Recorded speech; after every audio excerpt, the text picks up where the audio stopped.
Hi, Andrea. Hi. How are you doing? Good, how are you? I'm okay. You hanging in there? Yeah, I had a meeting with Dr. Stocklosa and I was the Zoom host and Yeah, so I had technical difficulties, so I was paranoid, so I got on early. I know. I mean, that's just gonna happen. I love your background. I Oh, know. thanks. How do Yeah, you I do was gonna show you guys how to do it. Just something fun, Why not? In my house, I have, like three kids and a husband and a dog and a cat. Oh, yeah, And a dog. there he is. Oh, where'd he go? There Oh, hi, Movie. he is. So, yeah, so I mean, I could just tell you guys right now. So if you like hover on your toolbar and your video icon, there's that little sort of up triangle where it says stop video. Mhm. So click on the little up triangle and you can choose a virtual background. Oh my gosh. Hi, Alexis. How are you? Good, how are you? Good. So Zoom has some of their own backgrounds on there, but you can also download all kinds of different backgrounds from the internet. So Oh, kind of that's fun. Interesting. Yeah. this is-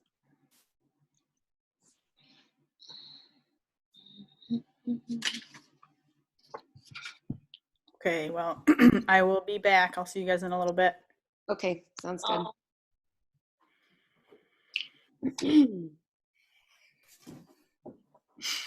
hi, Andrew. Hi, how are you? Good, how are you? Good. Are those new glasses?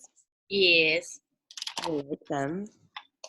I went to the eye doctor and I was like, can I have my prescription? Because I don't want to get glasses from you because they're too expensive.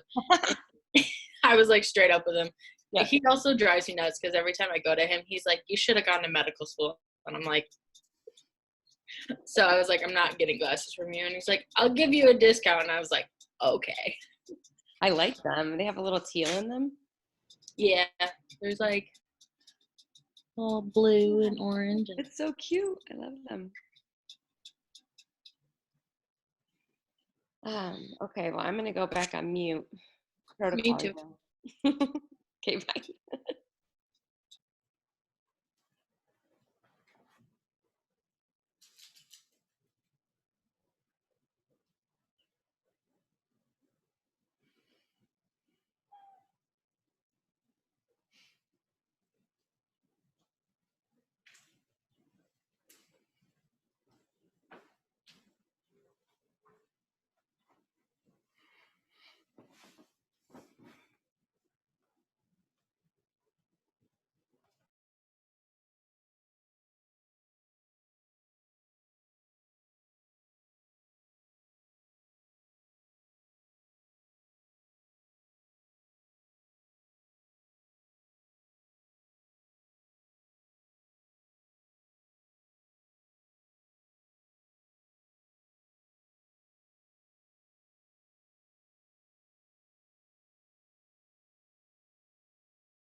Hi.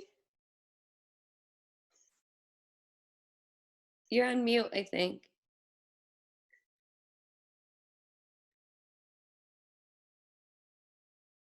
Teresa. Can you hear me? Now I can. Look, I'm on Zoom with Shayla and her mom right now.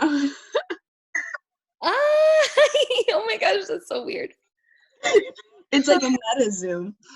It's so much zooming. I thought everybody would be all up on here already. So did I. It was me and Dr. Kunish only. I had to meet with Stocklosa this morning and about my evidence thing, and like, oh, can you send me a Zoom invite? And I was like, oh, I didn't know I could do that, so I had to like create an account and everything. And then when I tried to sign in this morning, it was like didn't remember my password, and it was confusing my NAS account with my Gmail, my personal account and stuff. And I was freaking out, and I was like sweating, and so so I ended up just like signing on here like super early because I was like, I can't handle that anxiety. Why isn't Shayla in here yet? Because she's on Zoom with her mom, even though they're in the same room. Wait, I was gonna say, is she home or? Yeah, Shayla and Ray went to Syracuse. Okay, bye. I'm gonna say bye to them so I can hear you. Okay, bye, sure. Okay. How are you? My first day of online college hair. I like it. Thank you. Thank you. Have you seen the new Addams Family? The play? No, it's like those puppet people. No, I haven't. Well, there's Sophie, a you're girl. muted. Hi, Sophie. Hi. There we go. What's going on? Happy first day of school. Happy first day of school. Yeah, no. You look ready to go. Oh yeah. I have not seen the puppet Addams Family, but I saw the NAS play last year. Oh, that sounds awesome. Really good. There's like one of the characters in it. She like does like a makeover because she wants to be like herself, and her hair is amazing. And it reminds me of something you should probably do at some point. Really? All right, you'll have to send me a little pic. Actually shaved on this side, but then it's still pretty long on this side and comes down. Ooh. I mean, she has a cartoon, but it reminded me of you immediately. I don't know if I could get back with the asymmetrical look because growing it out was my I know it was a lot of. It was such a nightmare. Oh, it's recording. Sophie, hi. Hi. Sophie, hi. I was just cleaning my room because it's kind of a mess. I had to put everything on the floor. Everything was on my bed, so it looks a little cleaner now. Man, I can't wait till there's 23 people in here. That's the biggest Brady Bunch I've ever seen. I know. Wait, it's recording us? Oh, that's pretty neat. Pretty neat. Sophie, is this your like longtime bedroom forever? Yeah. Do you have like pink walls? Would you like a tour? Yeah. I mean, Sophie would Okay. still paint her walls pink today. Yes, my walls are pink, of course. Of course. So it's a bit of a disaster. It really is. Look at the floor. It's really, I can't do this on my computer. Hold on. There's my floor. I still haven't unpacked my things. And there's my bed, Nice. my closet. Oh, and my thing over there. It's a mess. I have to clean it this week. I'm going to get in trouble. Alexis, stop hiding. What? I told Alexis to stop hiding. She texted me that she can see me. Oh, well, tell her to come on in. What a Come on in, Alexis. Hang out. There she is. Hello. Hi. Oh, hi. Oh, this is pretty neat. There we go. You can see everyone. If you click the little button at the top, you can see everyone at the same time. We're already breaking the rules. We're supposed to be muted. Hello. Class starts. I think she means when class starts. Okay, yeah, you're right. Shy, I like your haircut. I do too. Thank You you. look so good. Say something shy. Hi, can you hear me? Oh my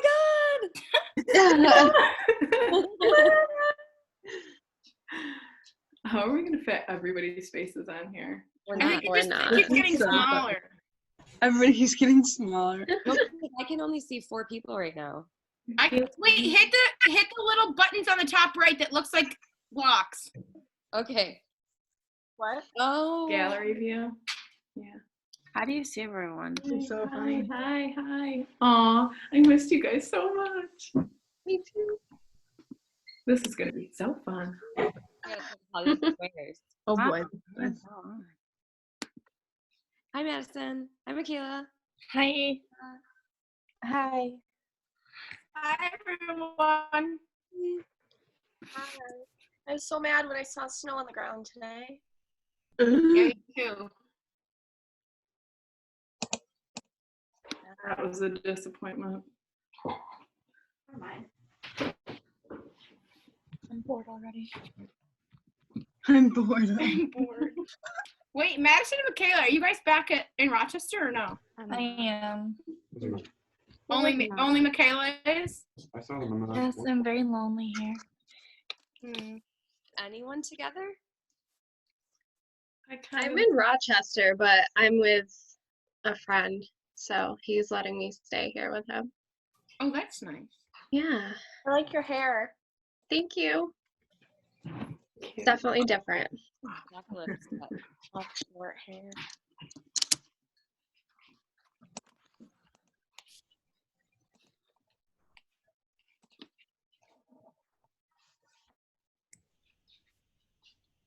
Are we in week?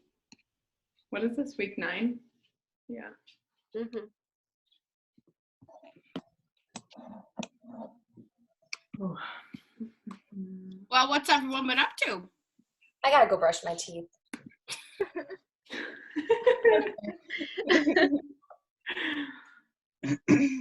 I've been up to nothing.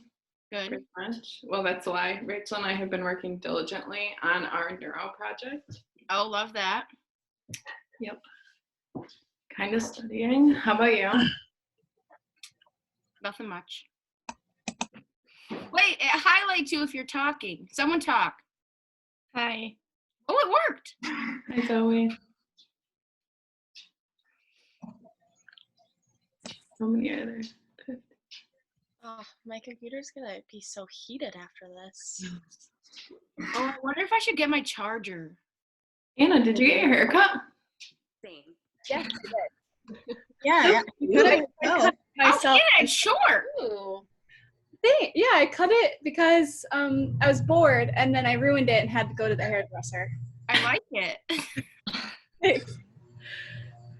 Nice. I wish you were all able to see it before she got it fixed. What'd you say?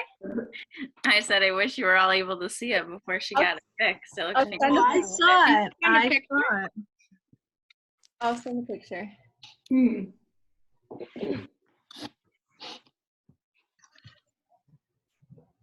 Oh, now there's 2 pages of people? Oh, cool. How do you get to the next page? There's only one. Oh, maybe it's just how I have my thing set up. Turn the lights on. Oh, this is so fun. Mhm. Are we supposed to be muted? Yeah. During class.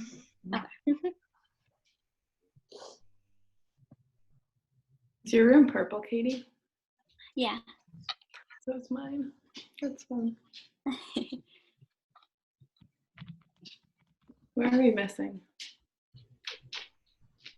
Julie Kunish. Yeah. I sent a picture in our Snapchat group of before I went to the hairdresser.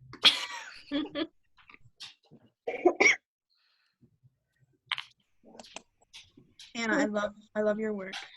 Thank you. I feel like you can't tell how bad it really was. Oh my.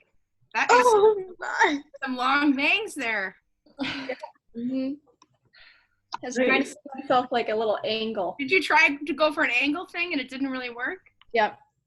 I was on the phone with Madison and Madison was telling me to stop and I didn't stop. Sometimes you touch Boredom strikes. Man. Why does it say recording? Recording. What other boredom projects have you guys been up to? Oh, is that Besides cutting your recording hair. so we can watch it back later? Oh yeah, probably like a little what's the one that we do for neuro? The echo videos. There's an option when you like schedule a meeting to like record it. You probably will have access to it. Where's Vicky? Minutes. And we're missing one other person. So Maddie because we Jo- were supposed to look at this PowerPoint, what are we learning today? Yeah, that's what I was wondering too. Like, there's no PowerPoint.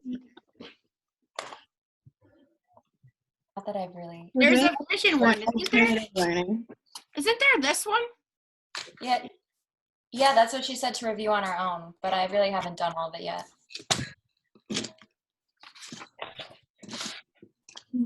Yeah, that's what I was confused about. But I think we're learning about this one. The reading? It says low vision on Moodle, so I don't know. It's a reading, I think, though. And it printed so weird. I know, and she said to review the PowerPoint on our own, so I don't know. I feel like there was one that like got sent out like a while ago, but it's not on Moodle anymore. Oh.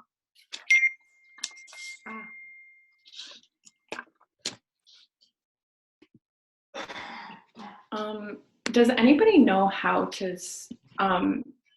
like stop all the messaging notifications on a Mac? Because Yeah, scroll, take like 2 fingers and go from the right to the left on your little, like pull up that little sidebar on the right side of your screen. Do you see it? No. I'll send you a video. Gang's all here. I'll try it later. Wait, Shayla, I'll send you a video. Ready? Okay. I can never figure out how to do it. And then click do not disturb. I really want the Brady Bunch theme song to play when we all play on. Play it on your computer. We'll all hear it. Okay. I'll do it every day. Okay.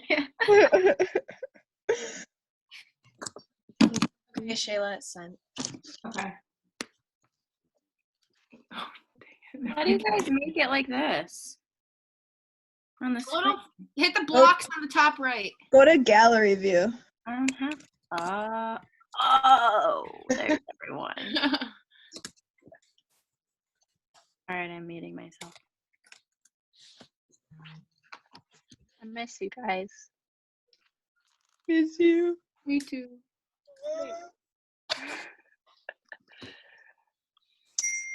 I'll have a quick cry, really quick. So, question. Yes. Never mind. But every time I'm gonna get a text message, it's gonna make a noise. But if I turn my sound off, then I can't hear any of you. Put it on Do Not Disturb. Yeah, put your laptop on Do Not Disturb. How do I do that? Kaylee, send her a video. I'll send you a video. Has to be the muted OT anyway. chat. You can share your screen on Zoom. Hi, everybody. Hi. What's going on? Your background. Thank you. It's so awesome to see all of you. And it's been really fun listening to you guys reconnect. And I don't know, I'm just really glad to see you all and everything that's been going on. Thank you so much for being here. It's fine that you have your microphones on, I think. I just wasn't sure like what it was going to be like. I've never had this many people on a Zoom meeting before. So just got nervous that if everybody had their microphones on, it would be like, you know, or some kind of weird stuff. So whatever, you know, you can leave yours on or you can have yourself muted. That's totally fine. So I just wanted to start with, again, sort of reiterating if you had a chance to take a look at what I sent yesterday about, you know, all the changes that are happening. And honestly, I feel like we're probably all sort of just going hour by hour right now. And so, you know, we're just here to sort of be flexible and be adaptable and kind of support each other and do the best we can going forward and helping you learn. So that is my perspective. I did want to start out a little bit just talking about Zoom. So you all have a Zoom Pro account. So Nazareth purchased Zoom Pro for all faculty and all students. So you can use Zoom to do your own group work together.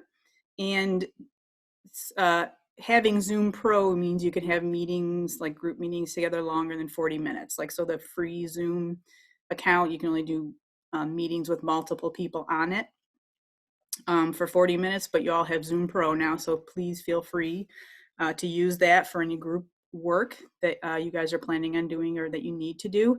I would also strongly encourage you to use it with your friends and your family, because how fun is this, right? That we're all together, we can all see each other.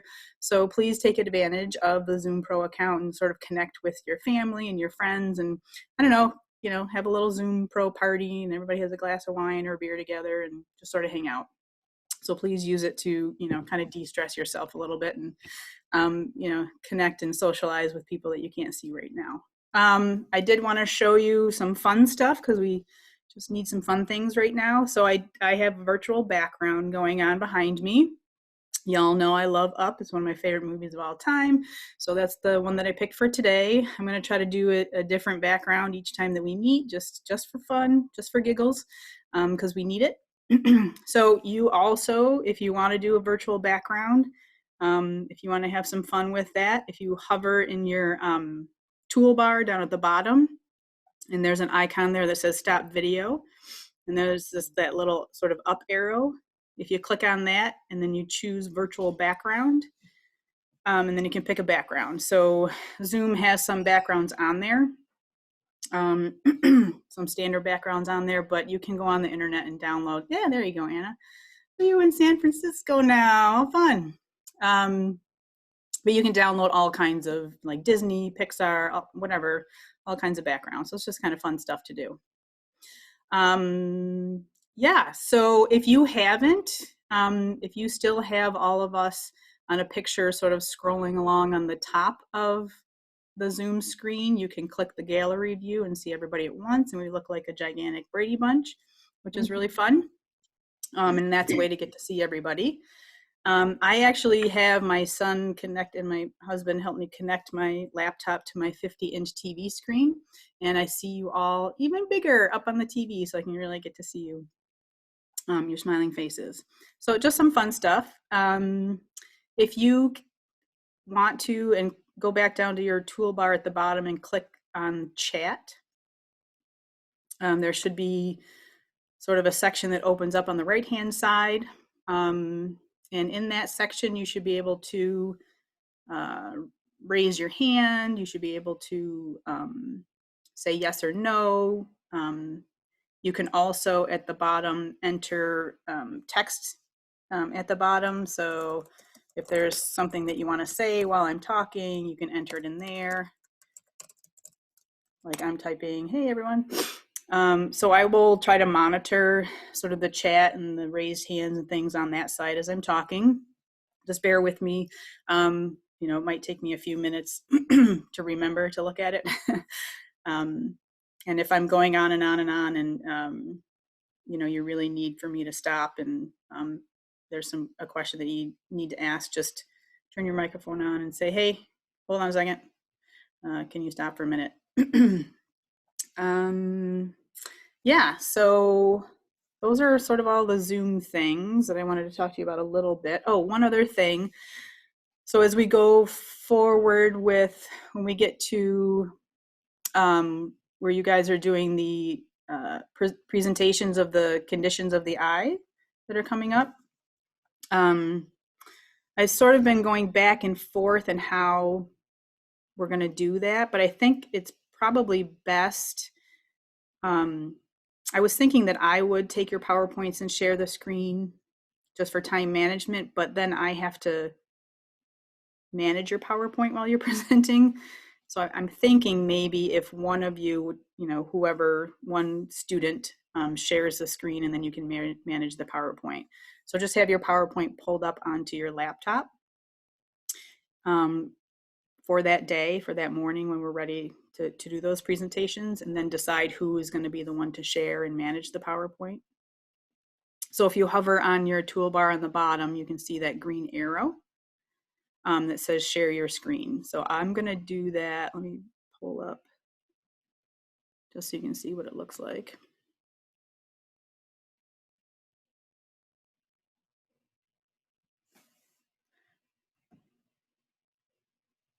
PowerPoint here. So then if I share, it pulls up all the screens that I have pulled up, which is a lot right now, and then I can pick my PowerPoint, and then you all can see.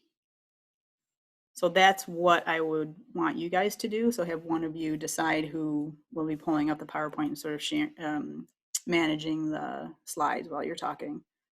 But then you both can talk at the same time. And as I just pulled that up, I realized I don't think I posted that on Moodle. So hold on one second. So many things to remember. So that is actually the PowerPoint for today. So let me go ahead and post that. But let's see. So I am going to, as soon as I post this for today, I'm going to pull up the Moodle page and just sort of go through all that stuff again, so we're all on the same page. And, you know, talk about assignments and that kind of stuff going forward. And then let you guys ask me questions, because I'm sure there's lots of questions. Okay, so that's pulling up right now. Okay, so let me share my screen again, and I'm going to pull up Moodle.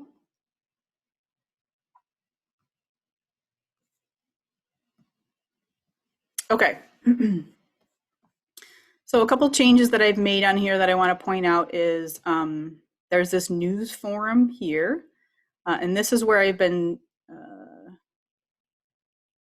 guess I'll stay on the page because it's still uploading. So this is where I've been sending, like where I sent the video message and where I sent all the, like the message yesterday. So if there's anything that you want to go back to, and instead of, you know, sort of searching through your email, because we're all getting like 100 emails a day right now. I never thought I could get more emails than I was getting, and oh boy, I really can, I guess. So it's all sort of in one place here. You know, so you can go there instead of like trying to search through all those emails. There's also the links to the Zoom meetings here. So you can go in here. Again, instead of me sending you sort of going forward, I can't remember if I sent you guys an email or not. I can't remember what I do with which class, but going forward, I will just add the Zoom meetings here in this link each week. So you can just go to one place, again, to minimize sort of the information that you're getting. I'm going to pull, let's see. I did want to draw your attention to on Moodle. So the last sort of 4 notes for clinic here, right? So I've changed these. We will be using these drop boxes here for the last 4 notes for this week and then the final 3 weeks. So I just changed those. We're calling this a virtual clinic, and that's where those notes and treatment plans are going to go. I want you to take a look at, if you haven't already, Kathy and I updated the grading rubric for the virtual clinic, which is, you know, more focused on the documentation, the treatment plan, and the SOAP note portion. The clinical reasoning things are going to happen in discussion, looking at the videos of your clients, and then everybody will have the same sort of virtual clinic, or excuse me, virtual client for the week. I added updated grading rubric for the assessment presentation and for the evidence synthesis for those of you that are still need to do that. And then I did add the discussion forum rubric, because for the evidence synthesis, there will be a discussion forum. So if we go down for this week, let's see, yep, there it is. So there's the PowerPoint for this week that I just uploaded. Let me rename it. Leave it at that. Okay, so you can see on here on Moodle for this week, I've added a label or a title here for the videos for weekly huddle. That's what we're going to do this afternoon in lab. We're going to take a look at these videos, and you guys have, these are the videos where you click on it and they're through the ICE Learning Center. So if you haven't already gone through that, where you open the video and enter the password that I gave all of you, you know, please go ahead and do that, so we can make sure that everybody gets in there for this afternoon. And then each week, I will post a video of a virtual client of the week. So I have one there. You guys can't see it on Moodle yet. It'll be available after 3 o'clock today. And this final piece here, these are the questions for you to pull up when we are doing like the huddle this afternoon, to pull up and sort of think about when you're having your discussions. So for this afternoon, when we meet back on Zoom, sort of for lab or the huddle, which is during lab time, I do have you guys set up in breakout rooms. So you guys will be in smaller groups and having smaller group discussions about the video. So that's what these sort of questions are here posted to help you, you know, sort of facilitate the discussion that you're having. I think that's everything I wanted to say about Moodle. Does anybody have any questions at this point? Yes, Katie. So we are watching those videos during lab time? Yes. Okay. Yeah, so the 3 videos that are posted under Huddle for today, we will be watching during lab time. And basically what we're doing during lab time is what you'll be doing going forward with your CIs for the final 3 weeks during your clinic huddles. I'm just doing it with you guys this week. The CI, I've invited them to join us this afternoon to do it. I'm meeting with them tomorrow. I already met with Johanna. I'm meeting with the other CIs tomorrow to go through it with them, and then they'll be ready to do it with you for the final 3 weeks. Okay? Yep, Katie, sorry, and then Kayla. So our note is due on Wednesday, our note and treatment plan? So I changed my mind on that. So the more I thought about it, I changed it to Thursday. I changed it to Thursday at midnight. You know, there's just giving you a little bit more time. You know, there's a lot of sort of changes, and it's a totally different way that we're doing it. And you're probably going to have a lot more questions for your CIs going forward. So I just wanted to give you a little more time to do that. Kayla. So, well, 2 things. So you just said note and treatment planner due Thursday at midnight? Yes. And also, I can't open the PowerPoint. It says the file's too big. Okay.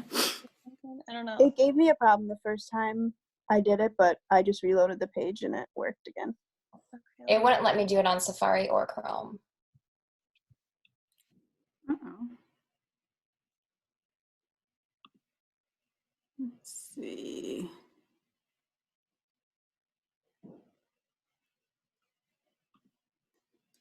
Okay, you know what, I'm gonna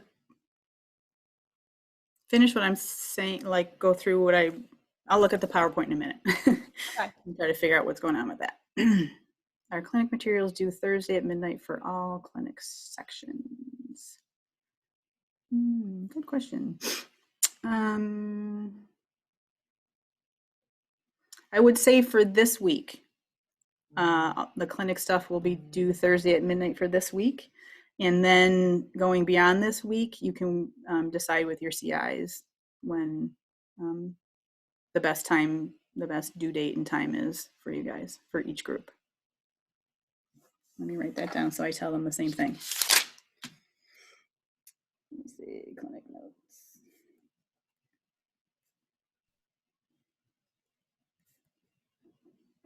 Okay.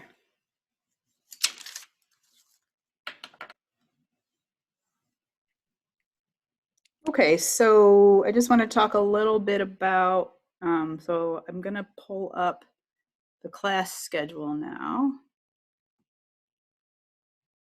I just have a quick question about those videos.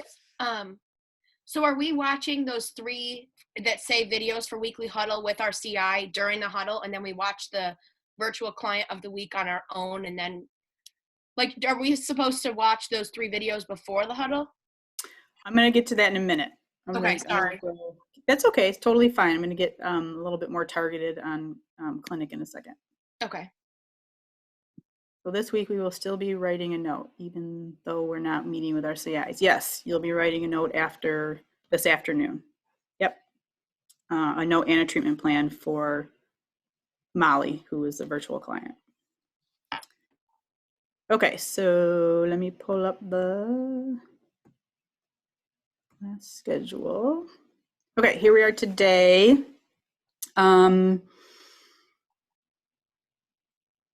So next week in the morning is when we will be doing via Zoom the diseases and conditions of the eye presentations. In the afternoon, whoever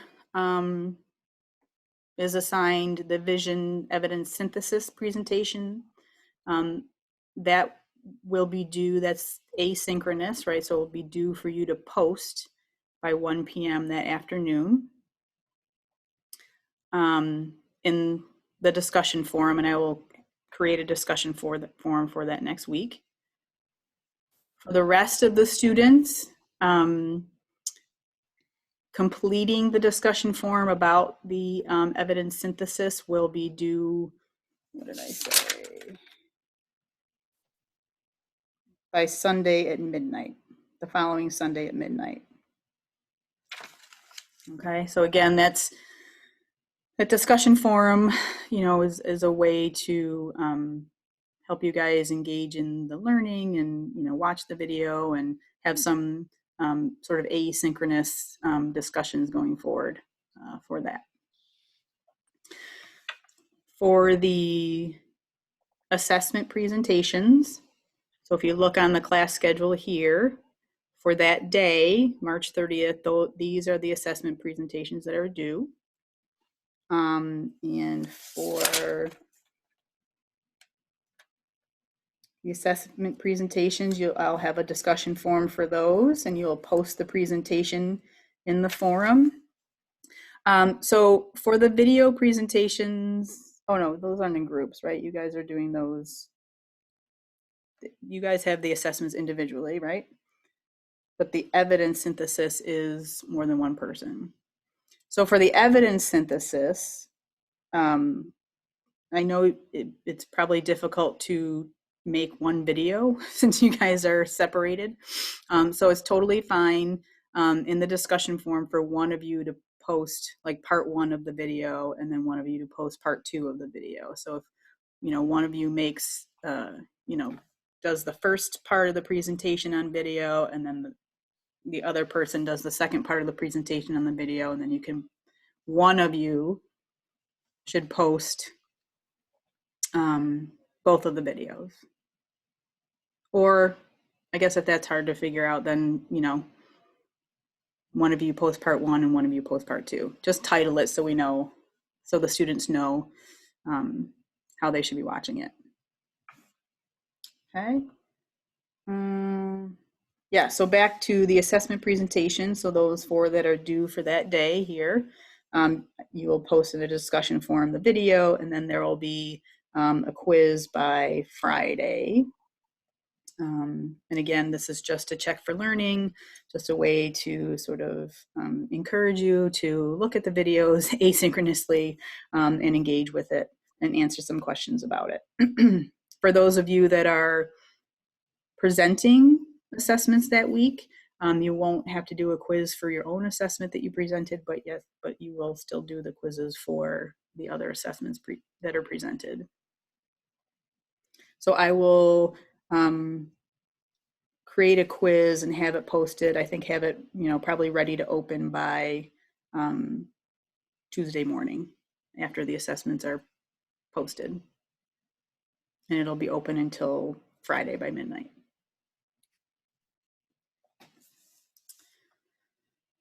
We do, so those are asynchronous.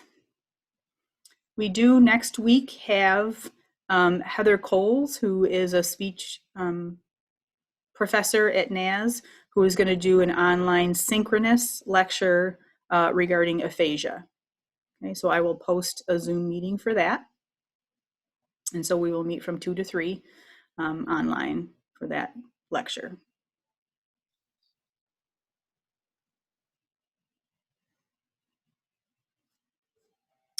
Let me go back to this week. So we are still doing the case studies. We have 2 more case studies to do. We have the vision disorders case study, and then the final case study is visual motor perception case study.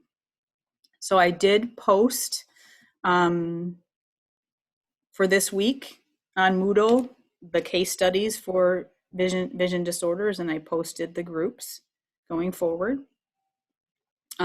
This one is not due next week. It'll be due in 2 weeks. Okay.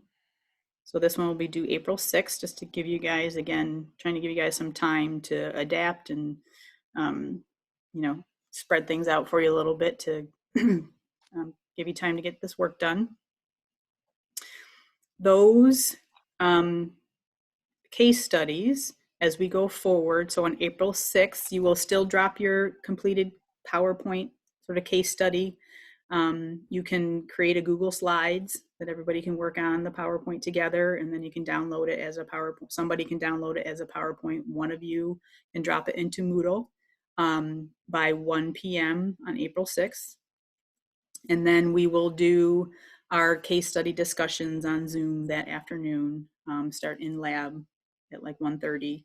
And I'll, again, put you into sort of breakout rooms, and you can have those group discussions for the case studies, just like we did. So the case study isn't really changing that much. It's just how we do it.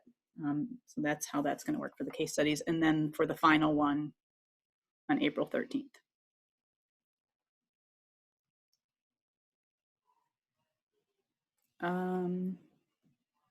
Okay. So we won't be meeting for clinic tomorrow if we're on Tuesdays because we had it today instead. Yes, you will not be meeting this week with your CIs. Well, you won't be meeting for clinic with your CIs. I don't know. After we talk tomorrow, I don't know if they want to meet with you quickly ahead of time or, you know, what's going to happen, but it won't be like a clinic huddle session.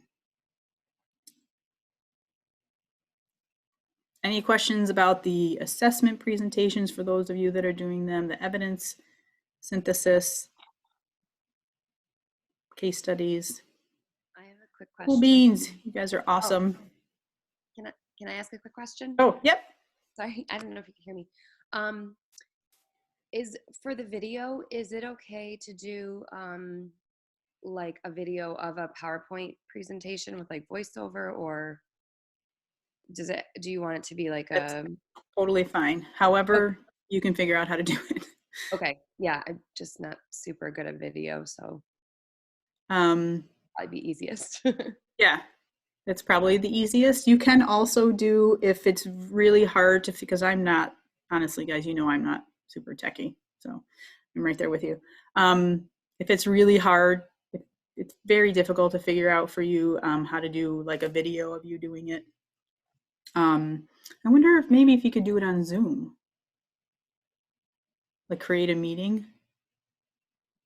And like I'm recording it now. Like, so this lecture, so all the lectures I'm going to record on Zoom. I haven't gotten to the point to figure out how to give you access to the recording. I just haven't looked at it. I'm sure there's a way.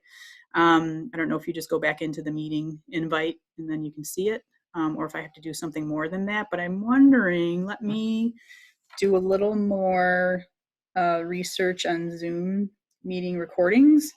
And maybe you guys could just record yourself on Zoom, and then we can, and then you can pull up the PowerPoint, like you share your screen and pull it up while you're doing it on Zoom. And then maybe we can access the Zoom recordings of your presentations. So I'll take a look at that. If that, for whatever reason, doesn't work out, then I would say if you can figure out how to do a video with voiceover, that's totally fine too. You could also do audio recordings on PowerPoint. So when you do on each slide, you can create an audio recording through PowerPoint.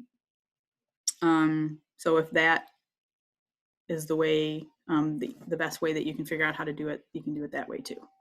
I'm totally fine with that.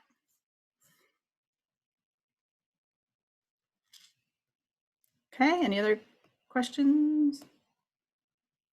So we just have the quizzes for the assessments. Is it one quiz per assessment or like a big quiz for all of them? I'm gonna create, it's probably gonna be like a 5 question, quick multiple choice quiz for each assessment. Okay. That way the students that are presenting the assessments, you know, they won't take the quiz for the assessment that they presented, because obviously they already know that assessment pretty well. Mhm. Okay, so there's no forum for the assessments, it's just the quiz, but then the evidence synthesis, it's just a forum and no quiz? Yes. Okay. Yep.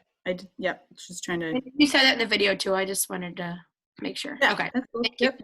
Just trying to vary it a little bit, so it's not just all quizzes, right? So discussion forum for the evidence synthesis. I mean, there will be a forum posted for the video, I was thinking, where you would go to watch it, but then for both of them, but then for the evidence synthesis, it will be doing a discussion forum about the presentation, and then for the assessment, it will be a quiz. Okay, thank you. Yep. And discussion forum will be due by Sunday to give you time to post and then respond and reply and all that kind of stuff. Assessment quiz by Friday at midnight. Okay. Cool. Any questions about the conditions of the eye? Again, that one hasn't really changed much, except that one. So we'll be presenting them in the morning that they are due, and there will be a short quiz at the end of the week. Again, for that will be one quiz for sort of all the conditions. Again, to get you guys engaged in the material that we're learning. Okay, so let's talk about clinic. So the way that Kathy and I were sort of thinking this through was, you know, taking the time that we had, that we were spending in clinic, like those 2 hours a week. Everybody had 2 hours a week that they were engaged in clinic activities. And as I said, we did purchase those videos from the ICE Learning Center of client sessions. A lot of them, they're sort of short videos, and like one patient has multiple videos for one session. So for the virtual client of the week, that's sort of how that's going to work. But let me talk about the huddle first. So we are practicing the huddle this week, this afternoon. So you won't have a huddle with your CIs. Starting next week, you'll have a huddle. I'm imagining the huddle will probably be around an hour, right? An hour's worth of time, where you will on Zoom, your Zoom meeting, your huddle meeting with your CI and the other students that, you know, are in your huddle group, will be watching the videos that I post for the huddle for the week. And you will be having discussions about, what did you see? What are you observing, right? Talking about clinical reasoning. What does it mean that, you know, about what you're looking at? You know, if there's an assessment that's part of the video, what information is that assessment giving you? You know, as, you know, from an OT perspective, anything that you're seeing in the video that you know, think is important. What are the impairments? What are the problems? What are the functional limitations that you're observing? And then you'll have a discussion about how you would document that. What would a subjective statement be? If you were the therapist in this session, you know, what would you say is a subjective statement? What would be some objective categories? And what would you say under those categories? You know, what would your assessment say? What would your plan be? So just having, I want you guys to have that time to sort of discuss and sort of hash out. Some of it is sort of hashing out with your CI, because it's a totally different way of documenting than you guys are used to, right? So, you know, some of the videos, I think some of the videos that Kathy is using is sort of outpatient focused. Some of the videos, I have 2 kids that are going to be virtual clients, and then I have one gentleman who we're going to have 2 weeks of clinic with him. He's in an acute care setting, so that's sort of, you know, a different setting and a different focus, you know, for documenting. So I want you guys to be able to have some of those discussions, and, you know, what that would be like. I think that's also actually sort of one of the interesting things going forward with this change, is that you're going to get a chance to look at some other settings and some other diagnoses and, you know, some things that you might not have been able to see in clinic. Like the gentleman in, you know, that we're going to have a client be our client at the end of the semester, the last 2 weeks in the acute care setting. You guys get to see, you know, what it's like working with somebody, you know, in an acute care setting, which you probably wouldn't have had a chance to do. So back to the huddle meeting. So you'll take a look at those, have those discussions for that hour with your CI starting next week. We're going to do it this afternoon. Then following that discussion, the virtual client of the week will be available to you on Moodle. And so that second hour of clinic is the time for you to watch the videos, right? And to take the time to really sort of do your observations and take a look at what's going on with the client, and to start, you know, thinking about, oh, Kitty, oh, no, you know what I forgot? I wanted you guys to see Luke. So Luke's going to make an appearance every week. That was my other fun thing that I totally forgot because he was sleeping next to me.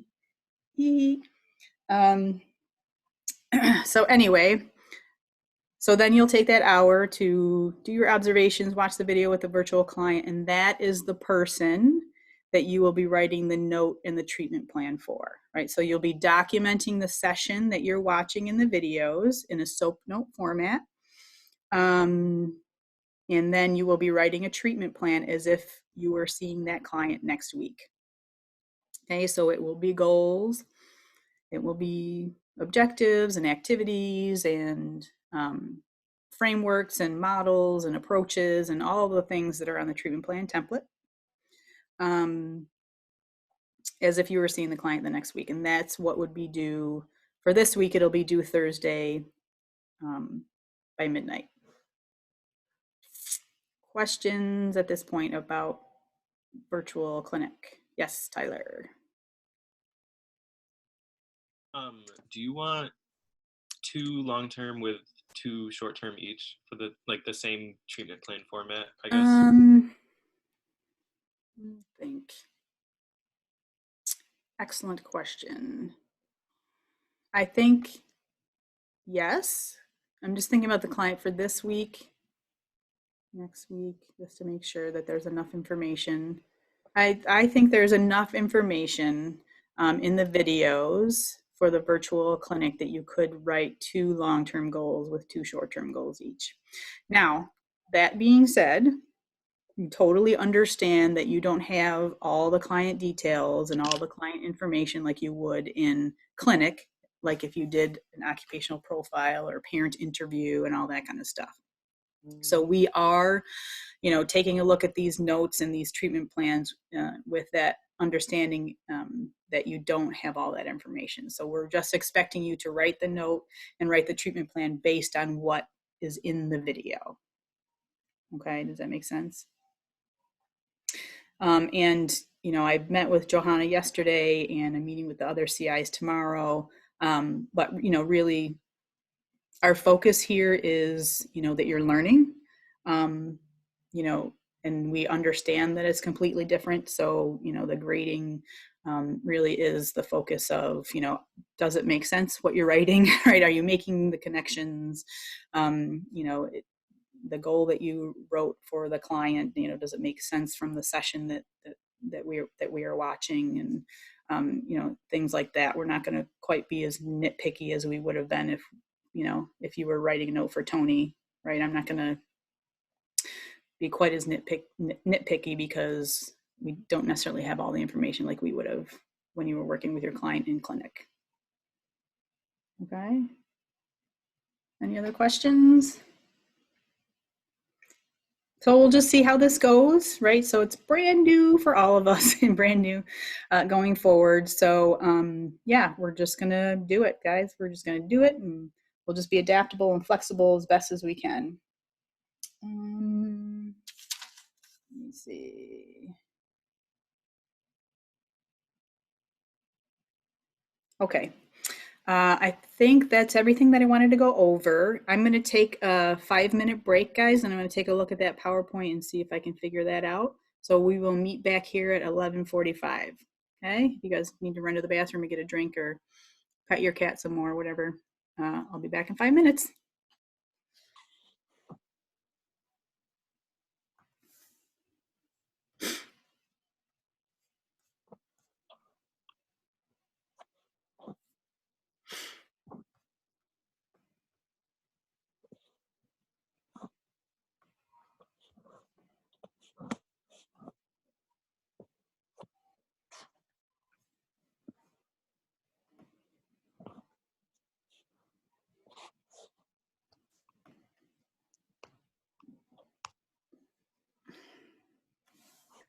Wait, Rachel, are you not muted? Can you hear me? Or wait, everybody can hear me.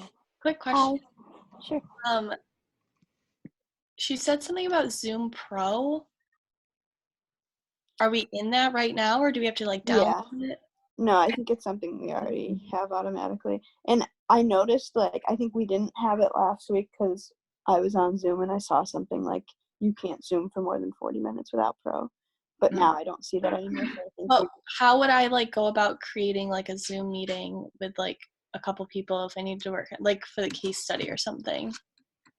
So our account is automatically linked to our NAS emails. So like you can either go to like the Zoom website or I downloaded the Zoom app. And if you just log in with that email, you can create, there's a button to schedule a meeting.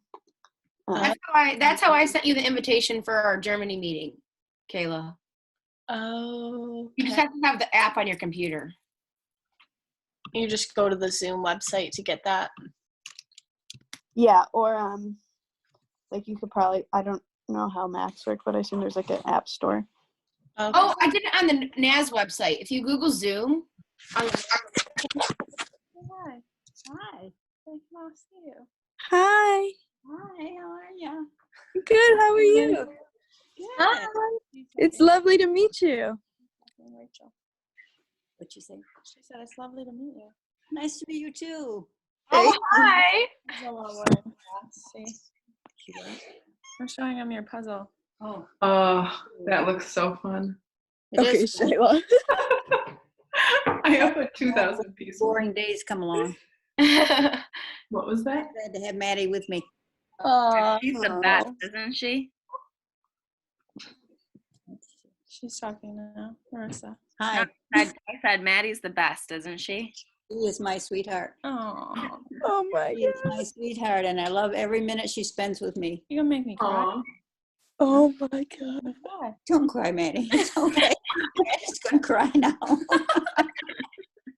right, we gotta go back to class. Yeah. You wanna Nice say to bye? meet you all. Bye. Study hard.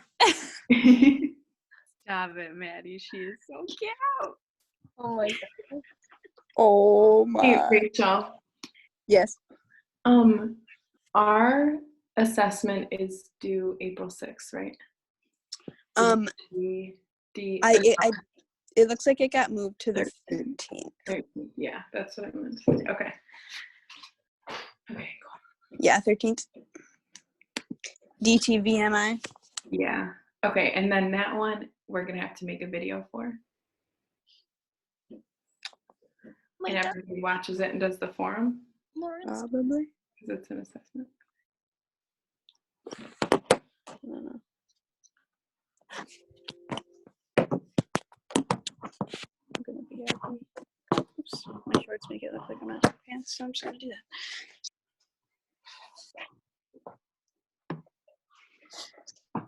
So I'm gonna ask her when these notes are due, but she didn't look at the message. What notes? Our edited ones. Oh.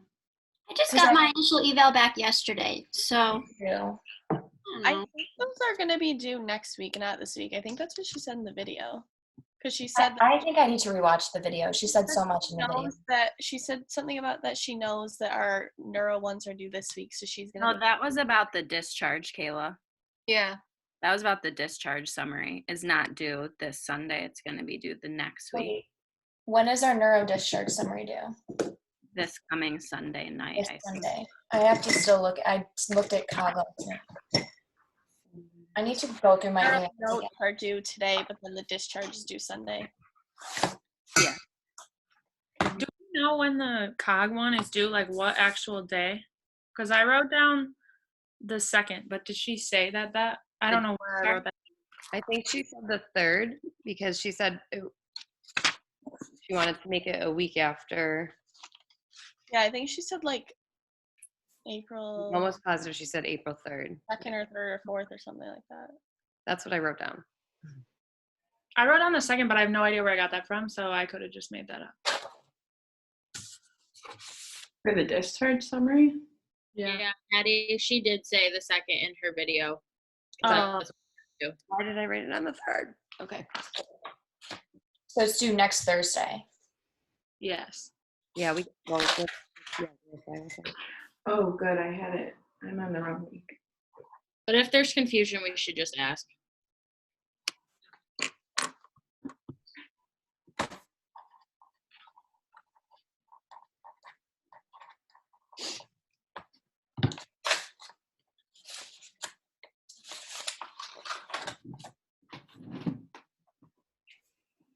Are you bored? Lila. Do you guys hear me?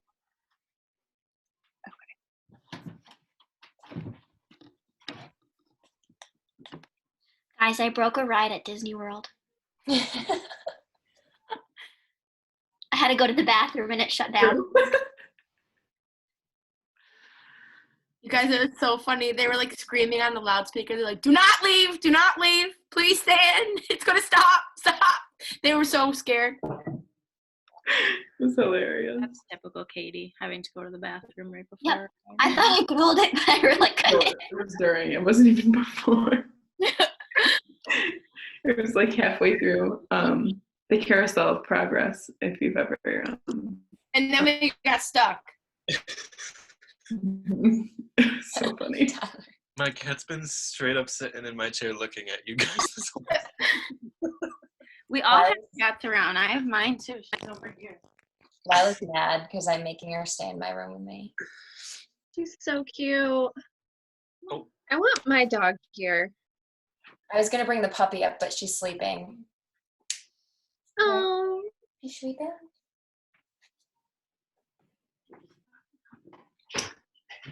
That's a cute cat, Marissa. Thanks. I love her. Marissa, was your mom going to check it out? Yeah, she came in my room and took a picture of me. In case any of you saw her in the corner of my little screen.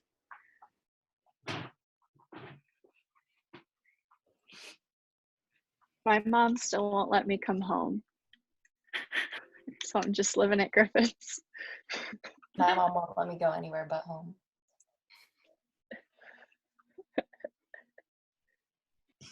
I have a bachelor pad all to myself. Wait, Shayla, did you not go back, or are you still home?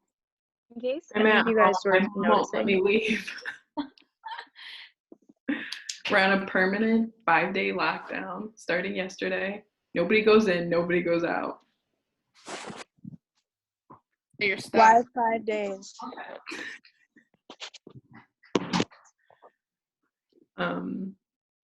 Yep, so it's fun here. Miss Yeah, Rachel. why won't your mom let you come home because you were traveling? Who are you talking to again? Yes, because I was traveling and then I was here for a few days and then I started working at Abbott's and then I texted her yesterday. I was like, "Hi, can I come home soon?" And she said like, "No, you need to stay exactly where you are. Like we don't," she said, "You're not welcome here." And she said, "We appreciate Griffin's hospitality. We will help pay for bills and stuff." So she's being like mean, but she doesn't mean it. She just doesn't want my grandparents to get sick if I get her sick, and she can't go visit my grandparents. So Okay, guys, sorry about that. These are moving a little bit slow, but I changed that PowerPoint to a PDF and then uploaded it to Moodle. So hopefully you guys can open it now. I see a couple of questions here. One at our edited notes for the first half of the semester due and for the second half. All edited notes for me will be due by the end of the semester. Okay. And I will create a Dropbox for edited notes where the clinic Dropbox boxes are on Moodle. Cool. And then can we sign them and scan them in? Sure. That's okay. Or you can electronically sign it if you like. Okay. Just put like electronically signed next to the signature. Okay. We'll be editing the virtual notes. No, I don't think so. So the purpose of the edited notes in clinic is because, we are doing therapy and they are legal documents. And we have had documents, people have asked for notes. We've had lawyers ask for notes in the past if somebody was going through a legal thing. So we do need those notes to be edited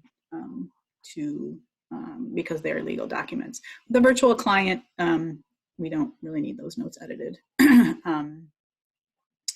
for that reason. So for me, I don't know what Kathy's gonna say, but for me, I would say no, we don't need to edit the virtual.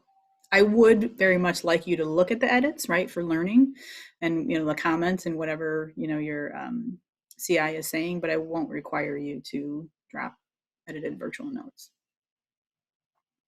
Cool. Okay, so did the PowerPoint work? Were you guys able to open it?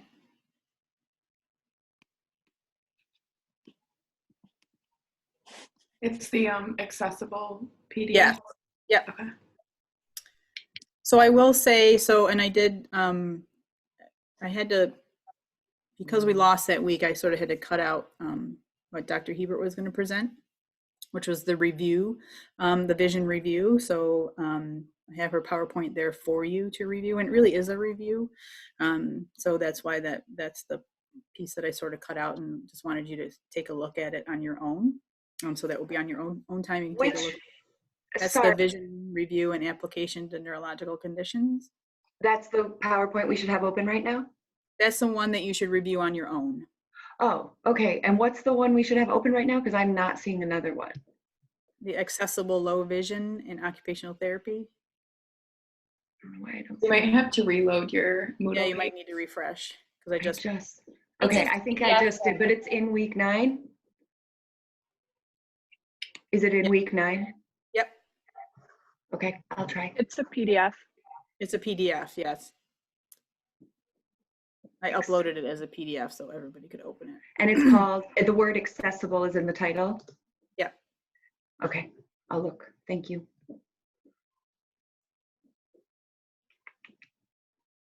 Okay, so let me just pull that up and I'll share it with everybody. Got it. Okay, perfect.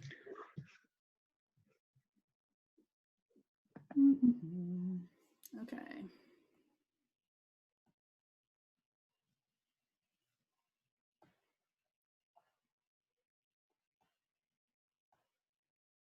Okay. So this also is there is some new stuff on here, but some of this is review as well, which is kind of nice for today. That we're doing some review, but adding a little some newer stuff as we go forward. Oops, sorry about that.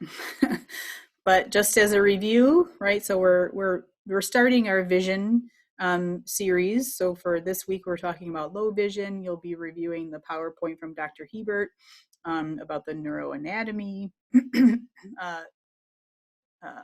about vision, and she also reviews some of those visual assessments that you guys did last semester that you learned with her, assessing accommodation, assessing convergence, saccades, things like that. So all that stuff is on here.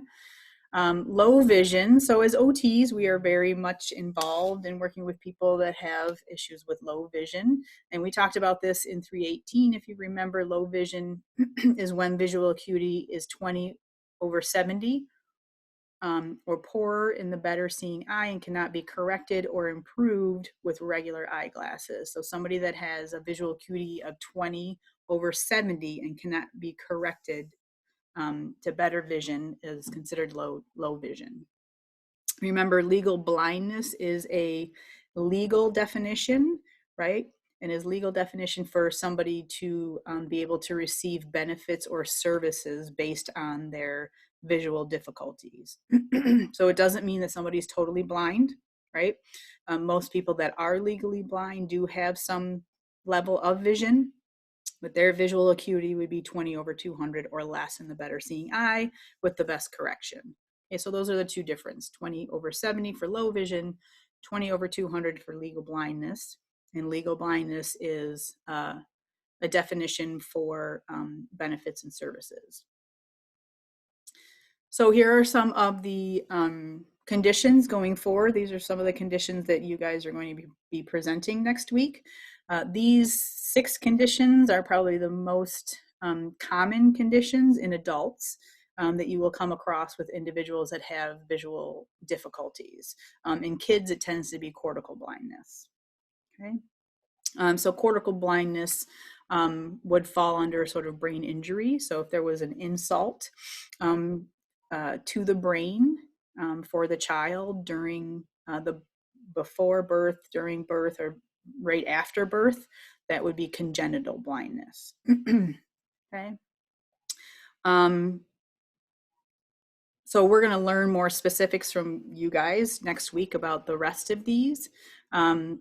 So I'm just going to only say that at this point going forward, that those are the most common conditions that you guys will come across as occupational therapists.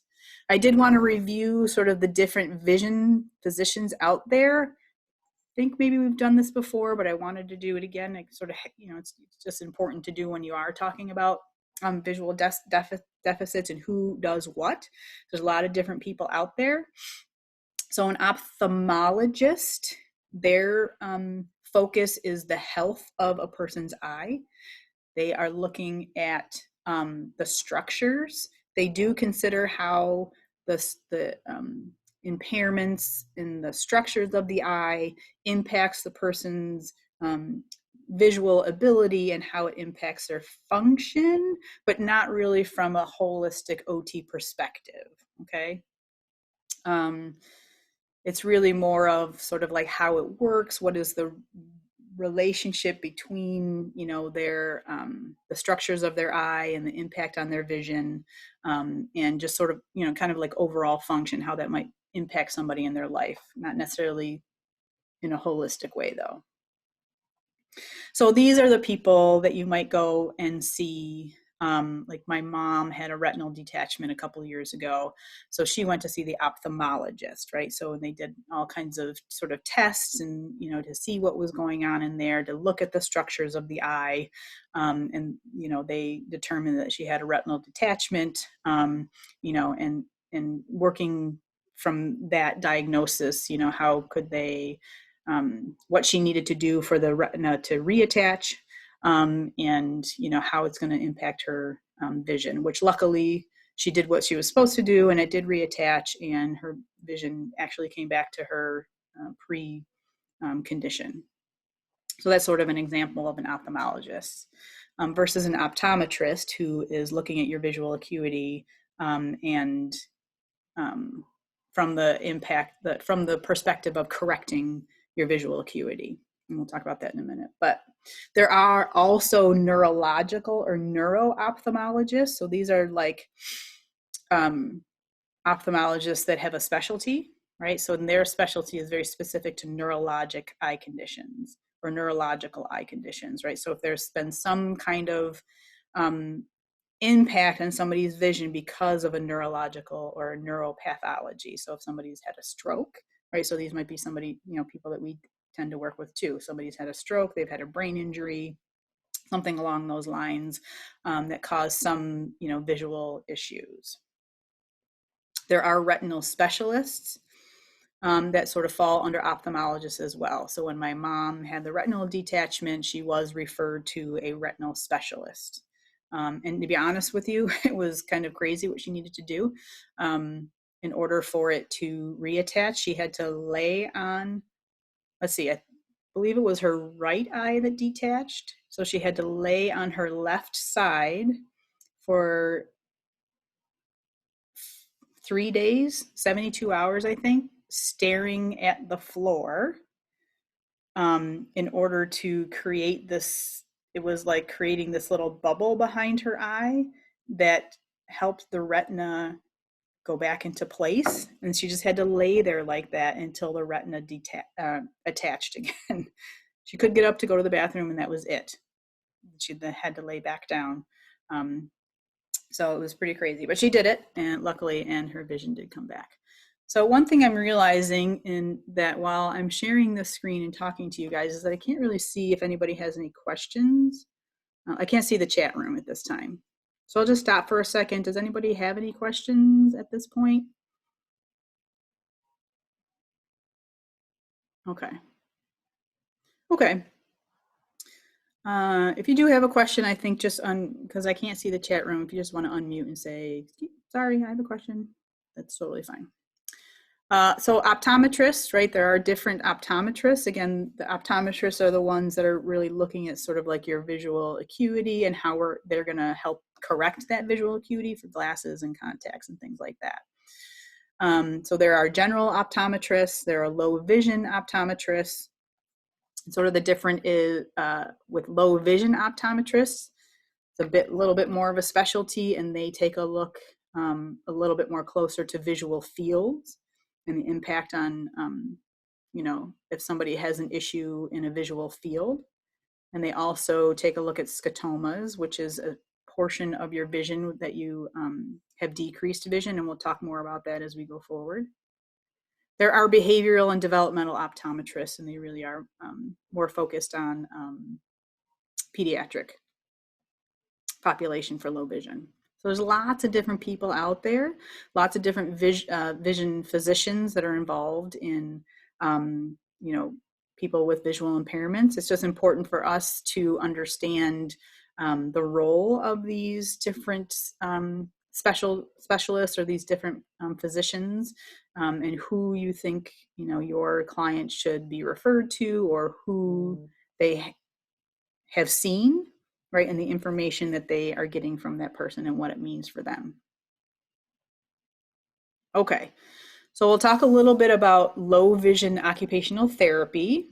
I will say, and I think we talked about this in 318, that OT is not, like cognition, OT is not the only profession, right, that works on low vision or individuals with visual impairments and visual difficulties. There are different ways to sort of become certified as a low vision therapist. Now, you don't have to be certified to work with individuals with low vision, I should say that. But there are certifications that are out there. So there are, you know, continuing education classes on vision. Once you graduate, I have taken myself continuing education classes about vision, about working with people with low vision. There are graduate level courses where you can get a certificate, you know, that says that you're a low vision therapist. There is optional for OT through the ACVREP, which is the Academy for Certification of Vision Rehab and Education Professions, a certified low vision therapist course that you can take to get a certification. And this is, again, not just for OTs. That certification is, you know, open to many different professions, but it's certainly something that's optional for OTs. There is a specialty certification through AOTA. So that's the specialty certification in low vision. That's the SCLV that's on there. And it's, you know, it's a whole process where you go through, you have to apply for it. It depends on how many hours and years that you've worked with individuals with visual issues. They give you case studies to do, and then, you know, an exam to pass to get the certification. So that's just sort of a quick review about different levels of working with individuals with low vision from the OT perspective as the clinician. Again, you don't have to have a certificate to work with individuals with low vision. We very often are working with individuals with low vision, all the way from pediatrics to adults, depending on what's going on with your client. But if it is something that you, as you go forward in your career, that you're interested in, there are, more educational opportunities and certification opportunities out there. I'm just going to check in. Any questions about the different levels of vision therapy from occupational therapy? All good? Should make sense? Cool. All righty. So one of the biggest differences that I want to say here for, different professions working with individuals with a low vision or visual impairments is the medical versus blindness model. And from an occupational therapy standpoint, we of course are holistic, and we take a look at from the perspective of the blindness model versus the medical model. So medical model meaning, sort of the physicians, like maybe the ophthalmologist that somebody might be working with, is looking at from the lens of, the impact on the structures and, the impact on, the vision, like what the person could see or what they can't see, and, maybe an overall view of how that might impact somebody's function, versus the blindness model, where we're looking more holistically, especially from an occupational therapy perspective of, looking at the client factors, looking at, what's important to the client, what it is that they want to do, right? What are the occupations that they are engaging in, and how is this visual impairment or this visual disorder really impacting them being able to engage in those occupations in the way that they would want to. So it really is just a very different way of looking at things. So going forward, so thinking about a low vision evaluation. So let's think about a client who has been referred to something like ABVI, which is the Association for the Blind and Visually Impaired, right? So that's a service or a program that we have here in Rochester. I have very often, many times, referred individuals to ABVI or clients that I've been working with, all the way from, kids that have new visual disorders based on something that they had happen in their life, all the way up to adults who have had a stroke and that are, have some significant visual field cuts that's really impacting their way of interacting with their environment and doing the things that they need to do. One thing for ABVI is that there has to be a physician referral. So either from, typically from where I work in acute care, it comes from the neurologist or the hospitalist or the medical physician, whoever the sort of attending is for that person. It could also come from the person's primary care physician, or if the person is working with an ophthalmologist or an optometrist, it can come from there too. So an intake is done with a social worker, and they talk about the challenges that the person is experiencing, the goals or the things that they want to be able to accomplish, and what resources that they have right now. Next is to see an optometrist, right? And they do the testing for acuity, looking at reading and distance, contrast sensitivity. Again, the scotomas, right? Where is that spot where the loss of vision is in their visual perspective, and looking at visual fields, and the optometrist will make recommendations. Do they need glasses? Do they need contacts? Do they need prisms? Do they need biopics? There's a lot of different things that an optometrist can recommend. I don't know if anybody's ever been, some of you probably have, right? This is sort of what it looks like, and some of those machines that they use to measure, those more specific sort of visual acuity information about somebody. you know, this is the one where you have your eye dilated and you go and you sit in the chair and they, you know, put those sort of, you know, circles around your eyes and the lenses around your eyes and ask you if you know, what do you see kind of stuff. So here's some of the, right, so glasses, there's lots of different types of glasses out there. Those of you that wear glasses know some of the different types. So there's a single vision glasses, right? So there, it just modifies your acuity to one level, right? So these cheaters that I'm wearing right now that I got from Amazon, right? I didn't go through an optometrist. These are single vision glasses, right? So it just sort of magnifies what I'm looking at up close, okay? There's also bifocals and trifocals, right? So the single vision glasses like the one that I have, right? So I have, I am farsighted, right? So I have issues seeing things that are close to me. So I have single vision, which magnifies what's close to me, right? But when I had these glasses on and I look at something far away, it's blurry. So I need to look at something far away. I need to take my glasses off. Okay, so that it only accommodates that sort of near vision. Bifocals, right, can accommodate then two different distances, right? So if somebody has issues with nearsighted, near vision, and this issues with far vision, right? There's sort of a line in the lens, and there are some that are lineless now, right? You can't even see the line. But when they look down at something close, right, it magnifies what's near or increases the focus of the near vision. And then when they look up in their glasses, so now you're looking up at out of the top of your glasses far away, it you know, accommodates the far vision, right? So, and that takes a lot of getting used to. There are even trifocals now, which has 3 levels of distances, right? So they have the near distance when I look down at my paper. They have sort of this middle distance, like if I was looking at somebody standing in front of me, and then that very far distance.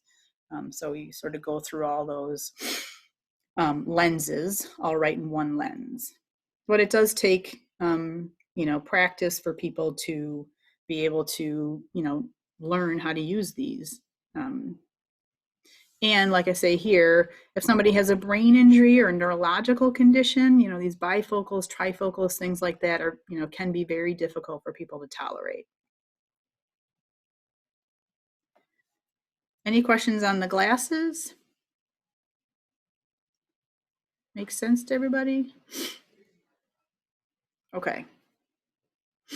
So here's just a quick, I like this example of prisms. It shows really nicely what prisms are when people are sort of wondering what prisms do for you. So this, if you can see here how the prism, so you can see the gray here in the middle and the yellow on the outside.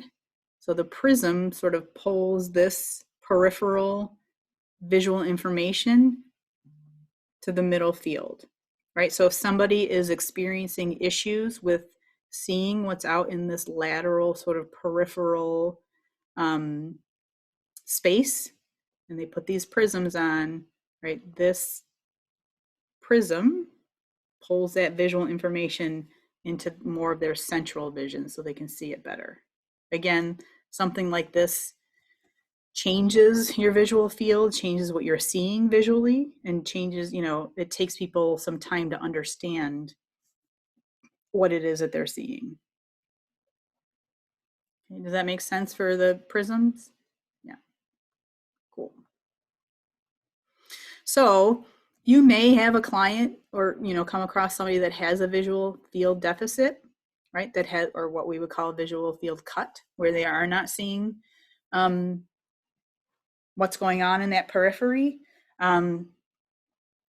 It doesn't necessarily mean that prism glasses are appropriate for them. There are some people where prism glasses would be appropriate. You know, you really do need to have intact cognitive skills, right? You have a good understanding of what it is that you're seeing in the prism glasses and what the glasses are doing for you and how it's moving your visual information. And often prism glasses are really hard for people to tolerate. Just that shift in the visual input can be very difficult for people to tolerate. So, you know, it's not something that you see that's very common. We hear a lot about prism glasses, but you know, it's not very common. You know, I can say I've probably come across a handful of people in my career that use prism glasses successfully. We do not, you know, refer people for prism glasses. We don't say to people, you are appropriate for prism glasses. That's from an optometrist level. From our perspective, we would say something like, this might be appropriate for you. You know, there are some options out there like prism glasses, but I would refer you to an optometrist to do some testing with you. And then you can come to a decision with the optometrist whether this would be appropriate for you or not.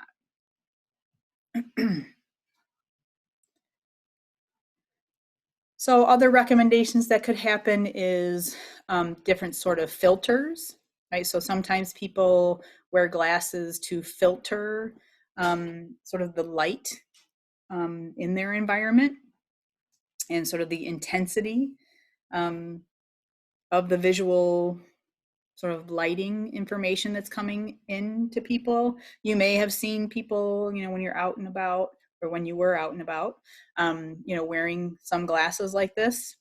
And again, this would be something that would come from an optometrist. But from our perspective as OTs, if we are working with a client that is really having some light sensitivity or some issues, you know, in tolerating or even seeing very well, you know, based on the different lighting that they are experiencing, we would make a recommendation. Maybe you should, you know, talk to your optometrist about, you know, some filters in your glasses. So this is an example. Again, I'll go back to my mom, who in the last year or so has been really struggling with driving at night. And it's visually that she's been struggling because of the headlights, right? So it's very dark, and then she has these bright headlights that are shining in her eyes, and it really impacts her ability to see.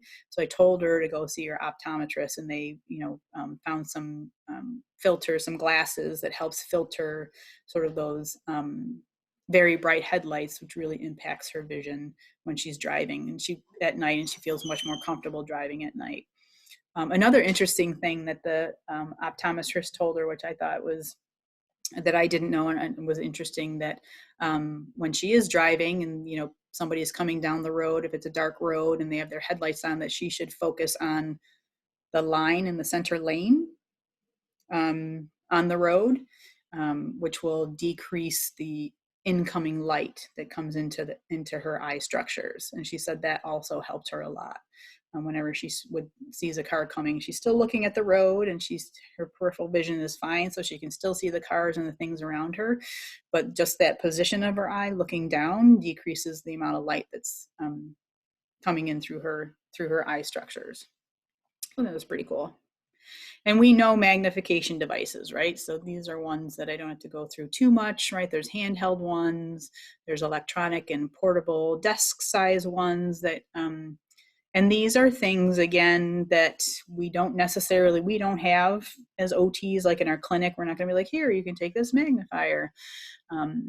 We might let somebody try one. Like we have one in clinic at NAS that looks very similar to these, different magnifiers. Our role would be, let's try this and see if it helps you, right? And then we can refer you to a service that can help you get these magnifiers, right? Especially if you're thinking about like large desktop or computer-based magnifiers for somebody. This would be where I would refer somebody to ABVI, right? So that type of program is where somebody would be able to access sort of larger types of, and more expensive, right? Really more expensive products like this. So my example for these magnifiers, I'm sure I talked about her before, is my husband's grandmother, Oma, who had glaucoma, and probably the last 8 to 10 years of her life, she was totally blind.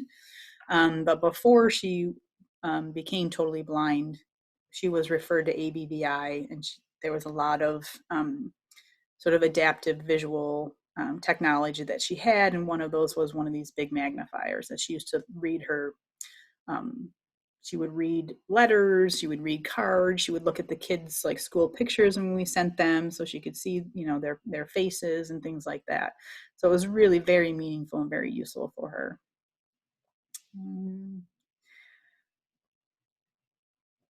So the optician, right? So there is one more. So the optician is not the same as an optometrist, right? So the optician is the one who dispenses the glasses or the filters or the magnifiers, right? So this is the person. So I'll say, for example, my foster daughter who's with us now, the schools, you know, reached out to us and said that they were concerned about her vision, and they, you know, that she should see an optometrist, right, to have her visual acuity measured and, you know, take a look at. So we went to the optometrist, and she went into the chair with the big circles and did all those tests and everything. And it was determined that she, you know, did have poor visual acuity, and that she needed glasses. And so then the optometrist referred us to the optician, right? So those are the people that make the glasses or order the glasses for you and manage the glasses or the contacts and, you know, sort of those types of things.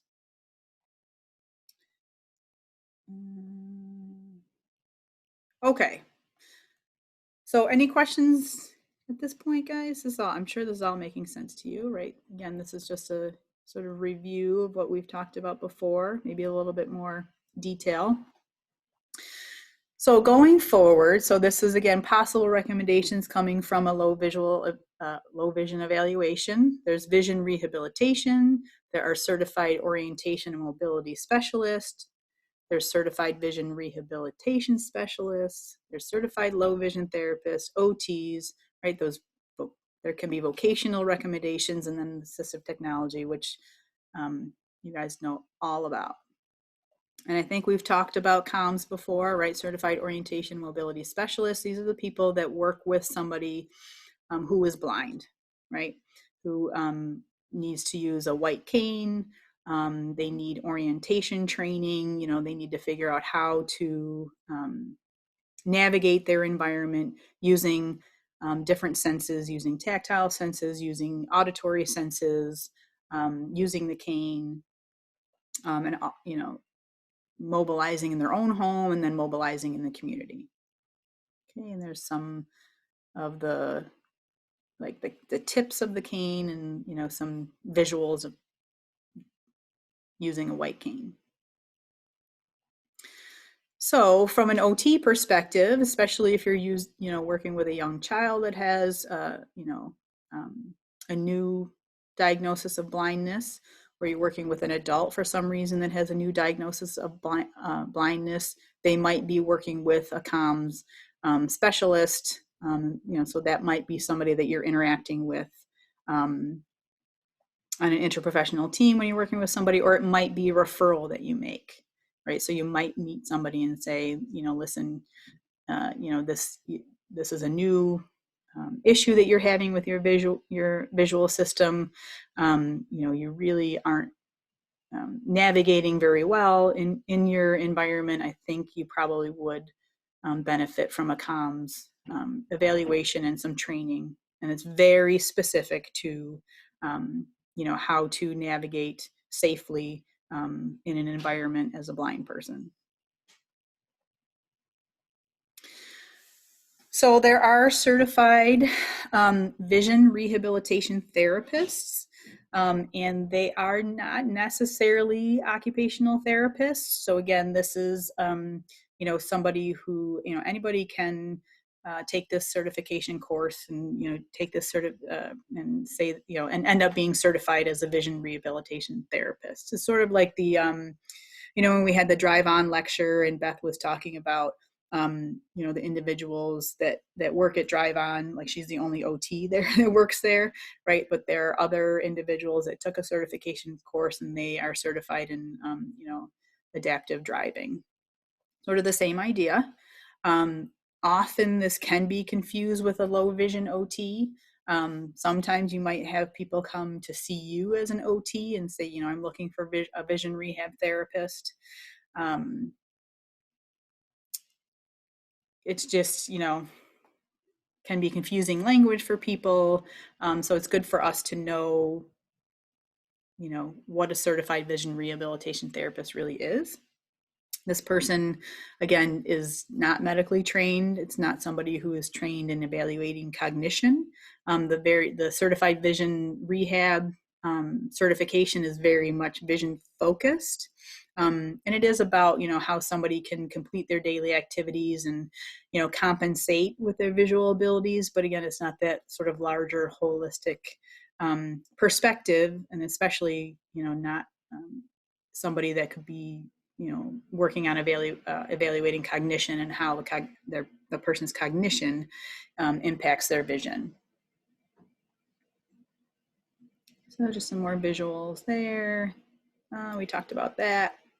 We talked about social work. You guys know assistive technology. This isn't anything new here. Okay. So I just had on here, you know, what a low vision OT evaluation would sort of look like.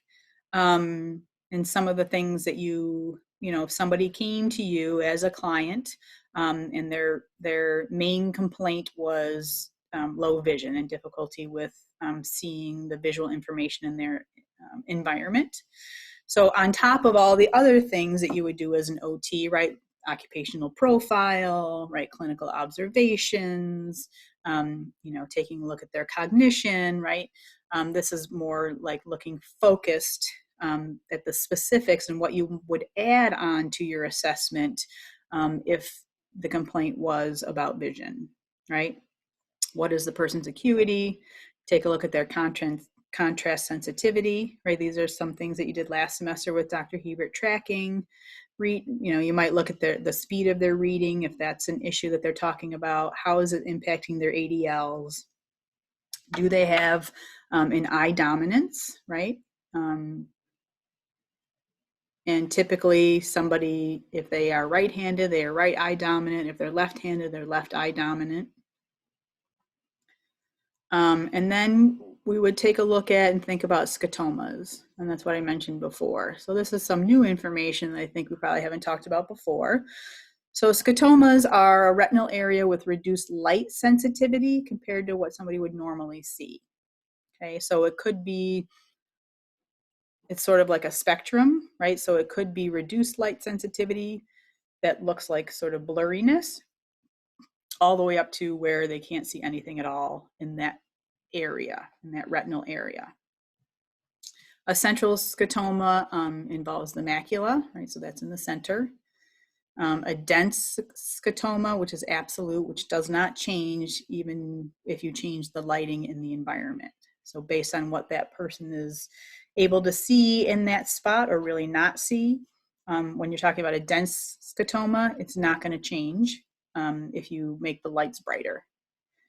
But a relative scotoma would change. So if somebody says, I have this spot in my eye, and when I look straight ahead and I'm looking at this PowerPoint, and there's this blurry spot, you know, like right here, right in the middle where it says, the word says macula, like that looks very blurry. It's hard for me to see, but I see everything else fine, right? And you can then say, well, let's turn the lights on brighter. Does that change, right? Does that make that spot easier to see? And they say no, then it's a dense scotoma. If they say yes, then it's a relative scotoma. And what does that tell you?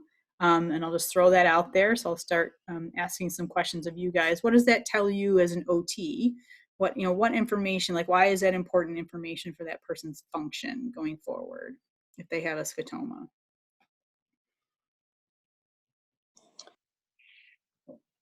Knowing what environmental modifications will help and not help. Sure. Yes, absolutely, right? So then your focus going forward, right? What then would you talk to your client about, or what would you, you know, what kind of education or information would you do with your client once you found out that, like, let's say that the lighting does change the scotoma. So then what would be your next step with your client? Ways that they can incorporate that into their environments. Yeah, absolutely. So what is the lighting that they have at home, right? What is the lighting like that they have at home? Is it very low lighting, which a lot of people have, tend to have a lot of low lighting. How can you increase the lighting in your environment, right? Your home environment. Are there certain rooms that you would want to focus on increasing the lighting, and other rooms where it's not that important because you don't go in there very much? You know, especially if they have to make those choices. And then what else? So that's sort of some of the home environment stuff. What else might you talk to your client about then, if you do see that light changes the scotoma? It doesn't have to be you, Rachel, somebody else.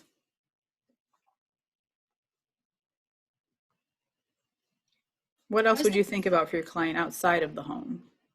I was thinking maybe like having, am I on mute? No. Having like another light source, maybe like I don't know, like a flashlight or something that they could bring, like if they go out to dinner or if they go to the store, so they can read something that's in front of them.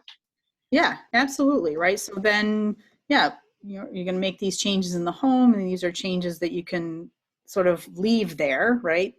But, you know, what about when they're out and about? So yeah, that's a great idea. You know, is there a small flashlight that you can carry around with you when you are in a situation?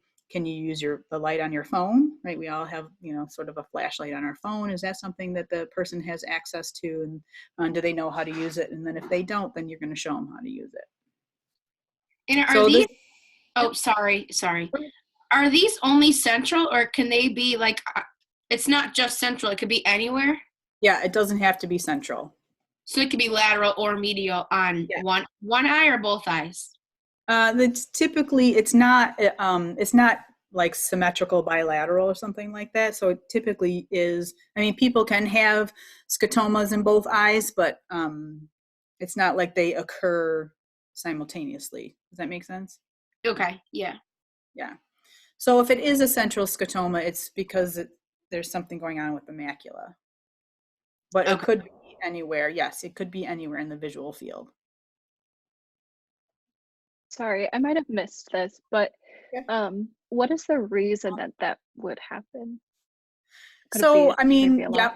So it just typically, if there's some kind of, you know, structural damage or something happening in the retina or in the macula back there, where they're getting, you know, reduced lighting or reduced visual information.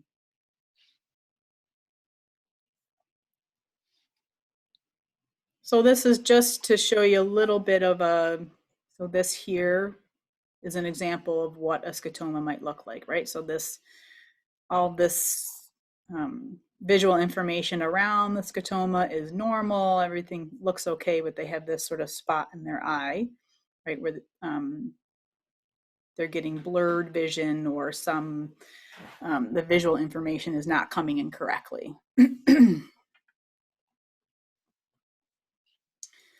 There is a thing called a positive scotoma. I mean, it's on here. It's not anything that we really need. I mean, if somebody, you know, and you know, even for me, I don't really understand the underlying mechanism of positive scotoma.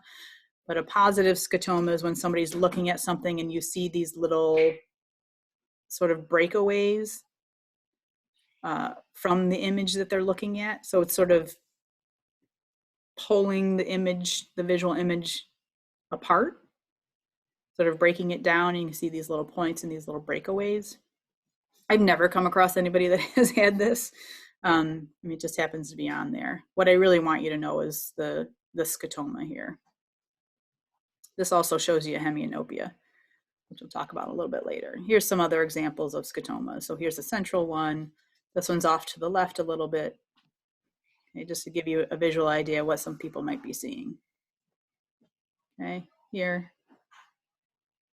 at the central, here's another example.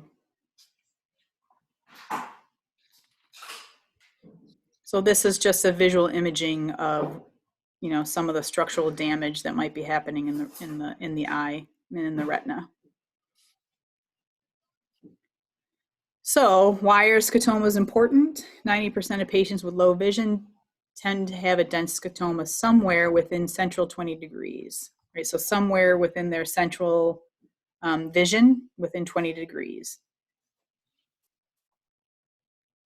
So most of the people that you're going to come across working with that have visual issues or that have low vision will have a scotoma somewhere, right? So sometimes people say it's just this spot in my eye. No matter where I look around, no matter where I look, I can't see. Now this is different than floaters, right? So has anybody heard of floaters before? Somebody say, oh, I got a floater, right?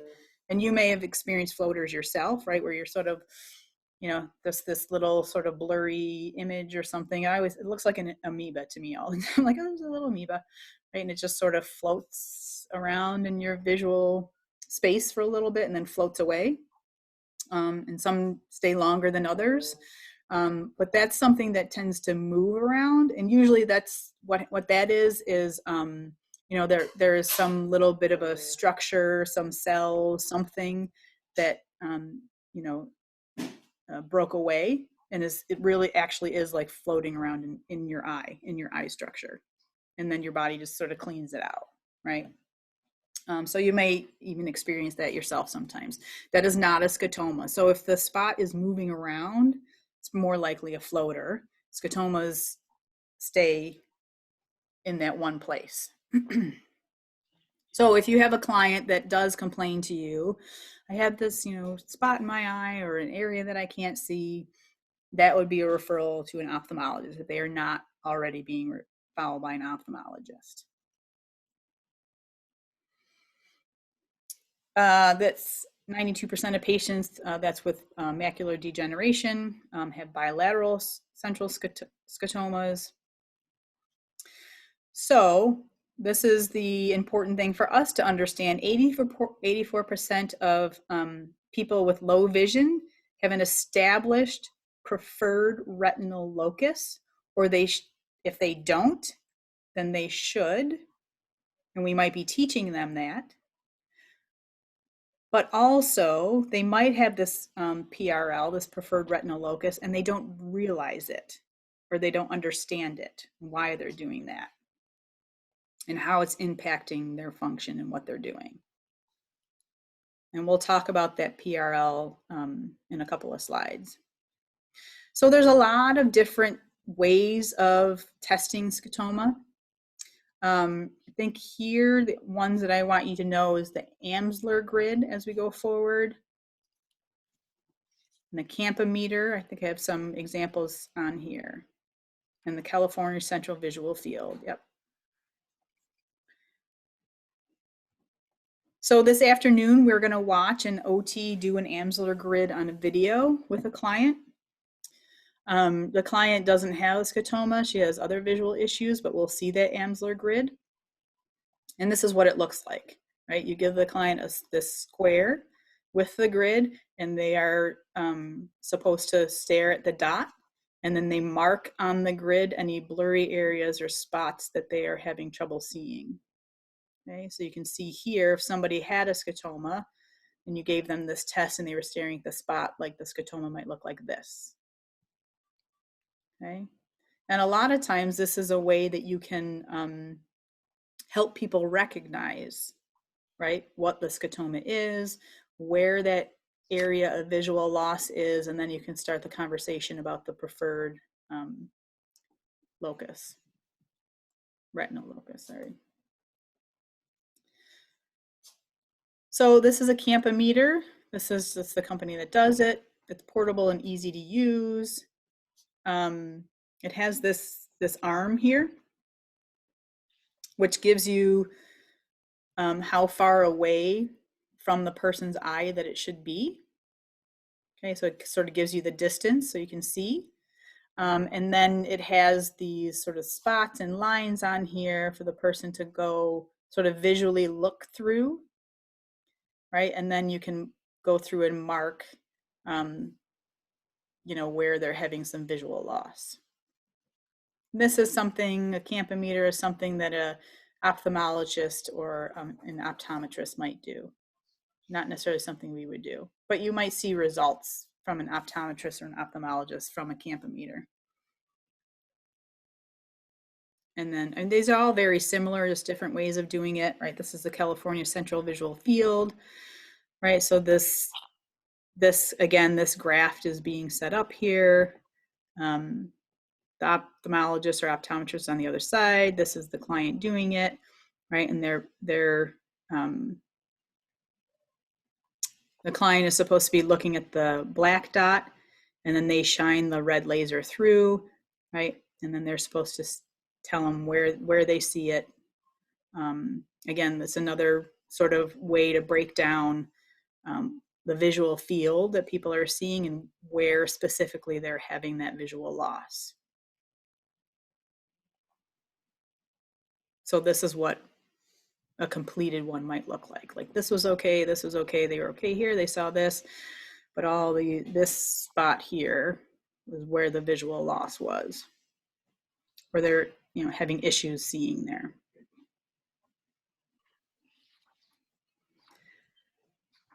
Oh, look, another blank one. Okay. Any questions about that kind of stuff? So the biggest things are, just quickly review that Amsler grid is something that we would do as an OT. And we are going to watch a video this afternoon for that. This Campometer is not something we would do. This would be optician, optometrist, or I'm sorry, optometrist, ophthalmologist. Same thing with the central visual field, but the information, right? So you can look at this completed field assessment, right? So this would be very good information for us to have as OTs, and having an understanding of what somebody's visual field or visual field loss is like. So let's stop here quickly and say, if you got this information, you have a client that comes in and they bring this to you and they said, I saw an ophthalmologist and they referred me to OT because I'm having this visual issue. What are some major things that you would be concerned about for somebody that is this loss in this visual field? Since it's towards the bottom, they might not see things that they could potentially trip over, or they might not see like a step coming or something. Yes, absolutely. Right. So what is, if you think about when you're walking around in your environment and you're looking forward and you're looking at your friends that you're talking to, but you can still see in your inferior visual field, right, what's on the floor, and is there a step coming up? Is there a tiny little dog like Luke in your way, right? But somebody that has this inferior field loss is missing that visual information, okay? So we'd be very concerned about safety. So what would be your recommendations for this person? Anybody? What would you tell this person from an OT standpoint? Maybe like, go ahead, Emily. Maybe like if they're moving around, to just keep looking down, try to like do more scanning and stuff to try to compensate for that loss at the bottom. Sure. That's a good one, right? So consciously make sure that you are visually scanning downward, right, down towards the floor, especially when you're up and walking around. Anything else? Anybody else? I would just in general like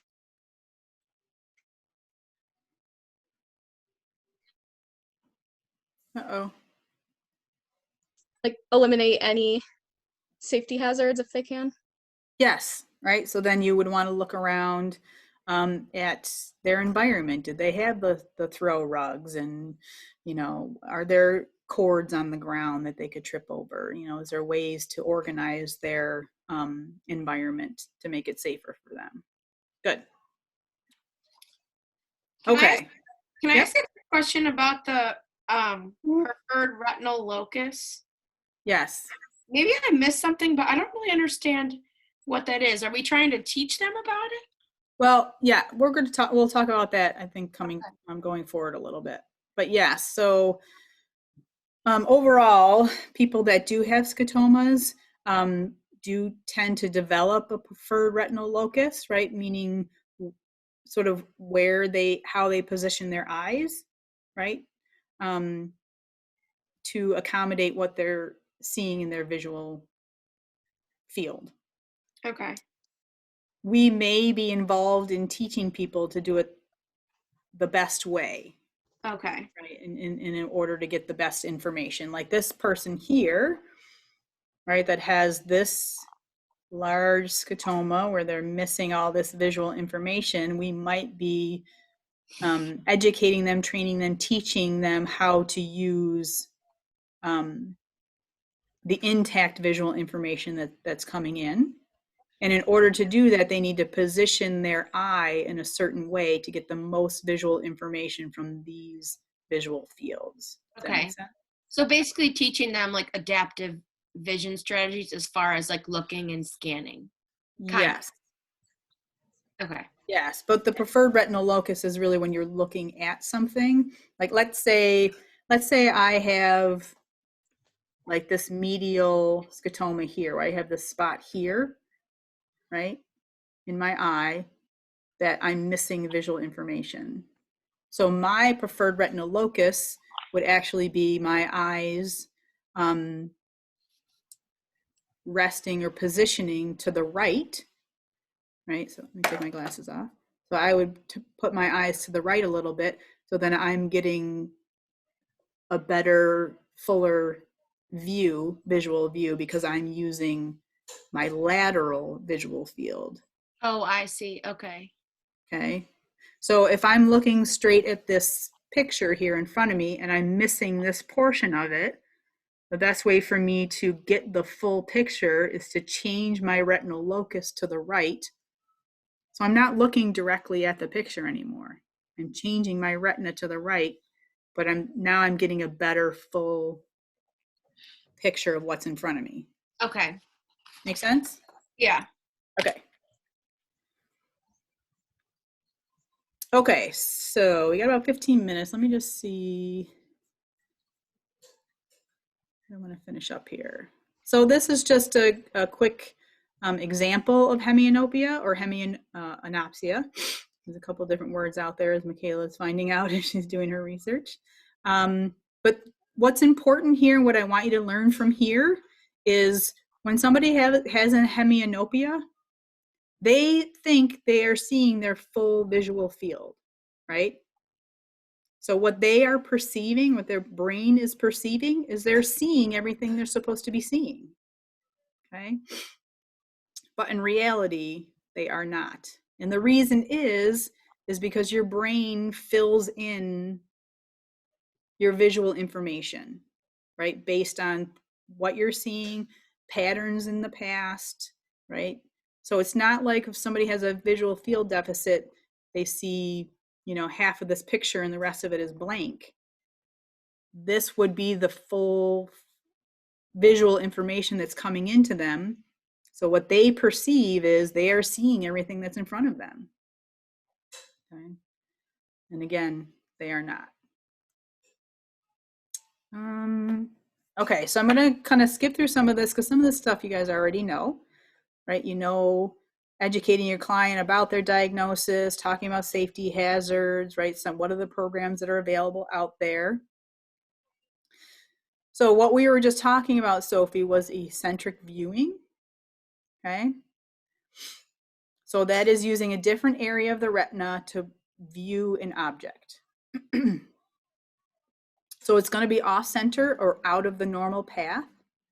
Basically, you're going to tell your client, move the blind spot out of the way, use your peripheral vision to view the object, right? Slide that blind spot out of the way, or slide your eyes over so you can see better, right? Those are some terms that you might use with your client. This is when you're teaching somebody how to use that eccentric viewing. So the method to do that with him or with your client, have them focus on an object about 3 3 to 5 feet away. Have them look directly at the object. Have them, sort of consciously notice where the blurry, fuzzy, missing pieces are, and have them tell you that, right? Say, if I'm looking at the screen on my TV, I'm looking straight at it, and what I'm missing is what's very blurry is on the right-hand side of where the videos are of individuals. That's what I'm missing. And then talk about, well, where are the areas that you can see really well? And then you're going to, slowly move your eyes towards the missing area. Okay, so if I'm missing my right lateral view here. Let's say I'm missing this. I have a scotoma here in my right lateral view. Okay. So now I'm going to start moving my eyes again to the right. I'm moving my eyes towards the missing information because I'm bringing the parts or the fields of my eyes that are working better to the area that needs that visual information. Does that make sense, everybody? All right, so if I'm missing information on, let's say I'm missing information on the left side, okay?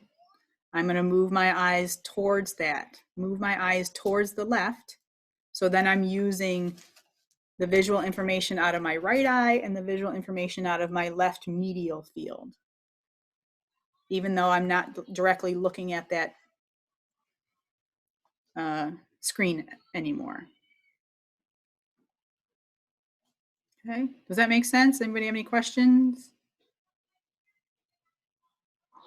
That would be compensatory, not restorative, right? Like that's not something to practice to, fix their retina. Yes, it is something to practice because it takes a practice to really get good at it and use it effectively, but it's not fixing their loss of visual field or their scotoma or their retina. Yep. So it would be compensatory. So then here, Sophie, so the spot chosen is then their preferred retinal locus. Okay. Oh, sorry, Shayla. Okay, sorry. Just for clarification, this method is for the eccentric viewing? Yes. Okay. Yep. And then it helps you establish their preferred retinal locus. And then if they have, because you said some people have a preferred retinal locus, so if they don't have, like if they have, I guess I know what it is, but if they have a preferred retinal locus, we're just changing it with the eccentric viewing to get them to see what they can't see. We could be. Sometimes people have a preferred retinal locus that's not functional for them. Mm-hmm. Right? So they might, be trying to change their view or trying to use eccentric viewing, but they're not really using the best preferred retinal locus to get the best visual information. So we might be changing their preferred retinal locus. Okay. But very often, it depends on the client. If it's a new visual difficulty, like I've done this very often with clients that have had a stroke and have a new loss of a visual field, right? So then we are establishing, right? We're establishing using eccentric viewing and finding their preferred retinal locus, right? Which should be, then I'm trying to establish the best preferred retinal locus for them. Okay. Or it could be somebody that has had visual issues for a while, and they will, if they have a scotoma, they will end up developing their own preferred retinal locus. So then it's determining, is that the best retinal locus for them? Okay. And if not, then can we change it? Make sense? Mm-hmm. Okay, good. Anybody else?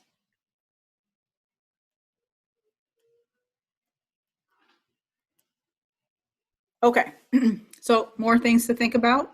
There are no acuity requirements for a preferred retinal locus, right? Obviously, if somebody's blind, they can't use it.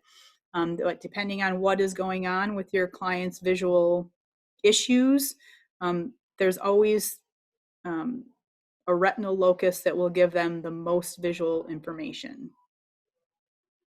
Does that make sense to everybody? So depending on what their visual issues are, the scotomas that they have, there is some position of their retina that will give them the most or best visual information that they can get.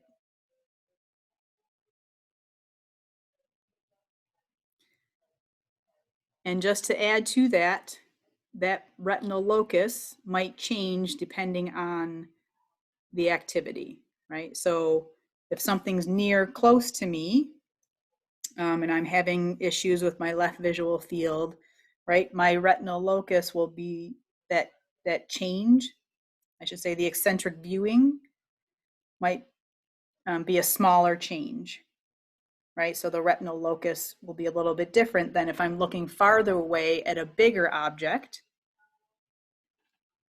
right? I might need to move my eyes even more to encompass that full larger object. So now that retinal locus has changed a little bit. Does that make sense? So if you think of the retinal locus, like if you look at my pupils, this is how I think about it. And I think about where is the position of my pupils is telling of where the retinal locus is. So if I'm looking at my big TV over there, I might need to move my eyes all the way to the left to be able to get the full view of the TV versus if I'm looking at my small, you can see it in my background here. There we go. My small book here. Much smaller, I don't have to move my eyes as much to get the full view of this notebook. So that's what I mean by where the retinal locus might be different depending on the activity, the distance, that kind of stuff. So that's just something that you need to, further educate and help your client understand. Okay. So here's just some indicators that you can take a look at that, somebody might say, or you might notice that might make you think, well, this person is a candidate for eccentric viewing training. And let's try to establish a retinal locus for them. Here's some ideas for, training methods. High tech, we don't have a microperimeter. That would be more of an ophthalmologist, but, clock, word search, picture, again, somehow where they can, focus on something in their visual field, find the blind spot or the spot where they can't see very well, and then methodically move their eyes until they get the best visual view of that, whatever it is that they're looking at. Make sense? We don't really need to know about microperimeter testing. That was just in there. Scanning training, right? So that is what somebody said, which is different than eccentric viewing, right? Eccentric viewing is more static when you're looking at something and you're using the best part of your field. Scanning is when you're, right, moving your eyes around your environment. So somebody said when that person had that inferior visual field issue, we would say when that person is walking around, they need to scan down low and then back up and then down low and then back up, right? So we don't typically do that when we're walking around. We look ahead because we can see what's going on down by the floor and down by our feet. But you might need to teach somebody if they have the loss of that visual field, inferior visual field, now you do need to look down, but not look down the whole time because you got to look up too and see what's in front of you. So that scanning training would be look down and then look up and then look down and then look up. But just when you're walking around, okay? Or if they had like a right-sided field deficit. So they don't bump into everything on their right side, they need to learn to scan to the right and then midline, then scan to the right and then midline, then scan to the right. Okay. Okay. I think I'm going to stop there. You guys can take a look a little bit more about the scanning training, but that's and here's some just ideas on how to do that. I'm going to stop there because we are at the end of our time. I will come back. We'll come back to lab and meet at 1:30. That meeting opens at 1 o'clock, so you can take your time. You will need to go back into Moodle and click on the Zoom lab link because it is a separate meeting. That will start at 1:30. I'll finish this up in the first like 15 minutes or so. We'll talk about visual fields and that kind of stuff a little bit more. And then we'll go to our videos. Okay? Everybody good? Anybody have any? I'm going to stop sharing so I can see you all better. Is there any other questions at this point going forward? Marissa's got her thumbs up. I like it. If you click, just so you know, on the toolbar on the bottom, the reactions, you can click a little thumbs up. Yay. Cool. Okay, guys. Perfect. I love all the thumbs up. All right. I will see you all at 1:30. Enjoy your lunch and all that kind of stuff. Bye.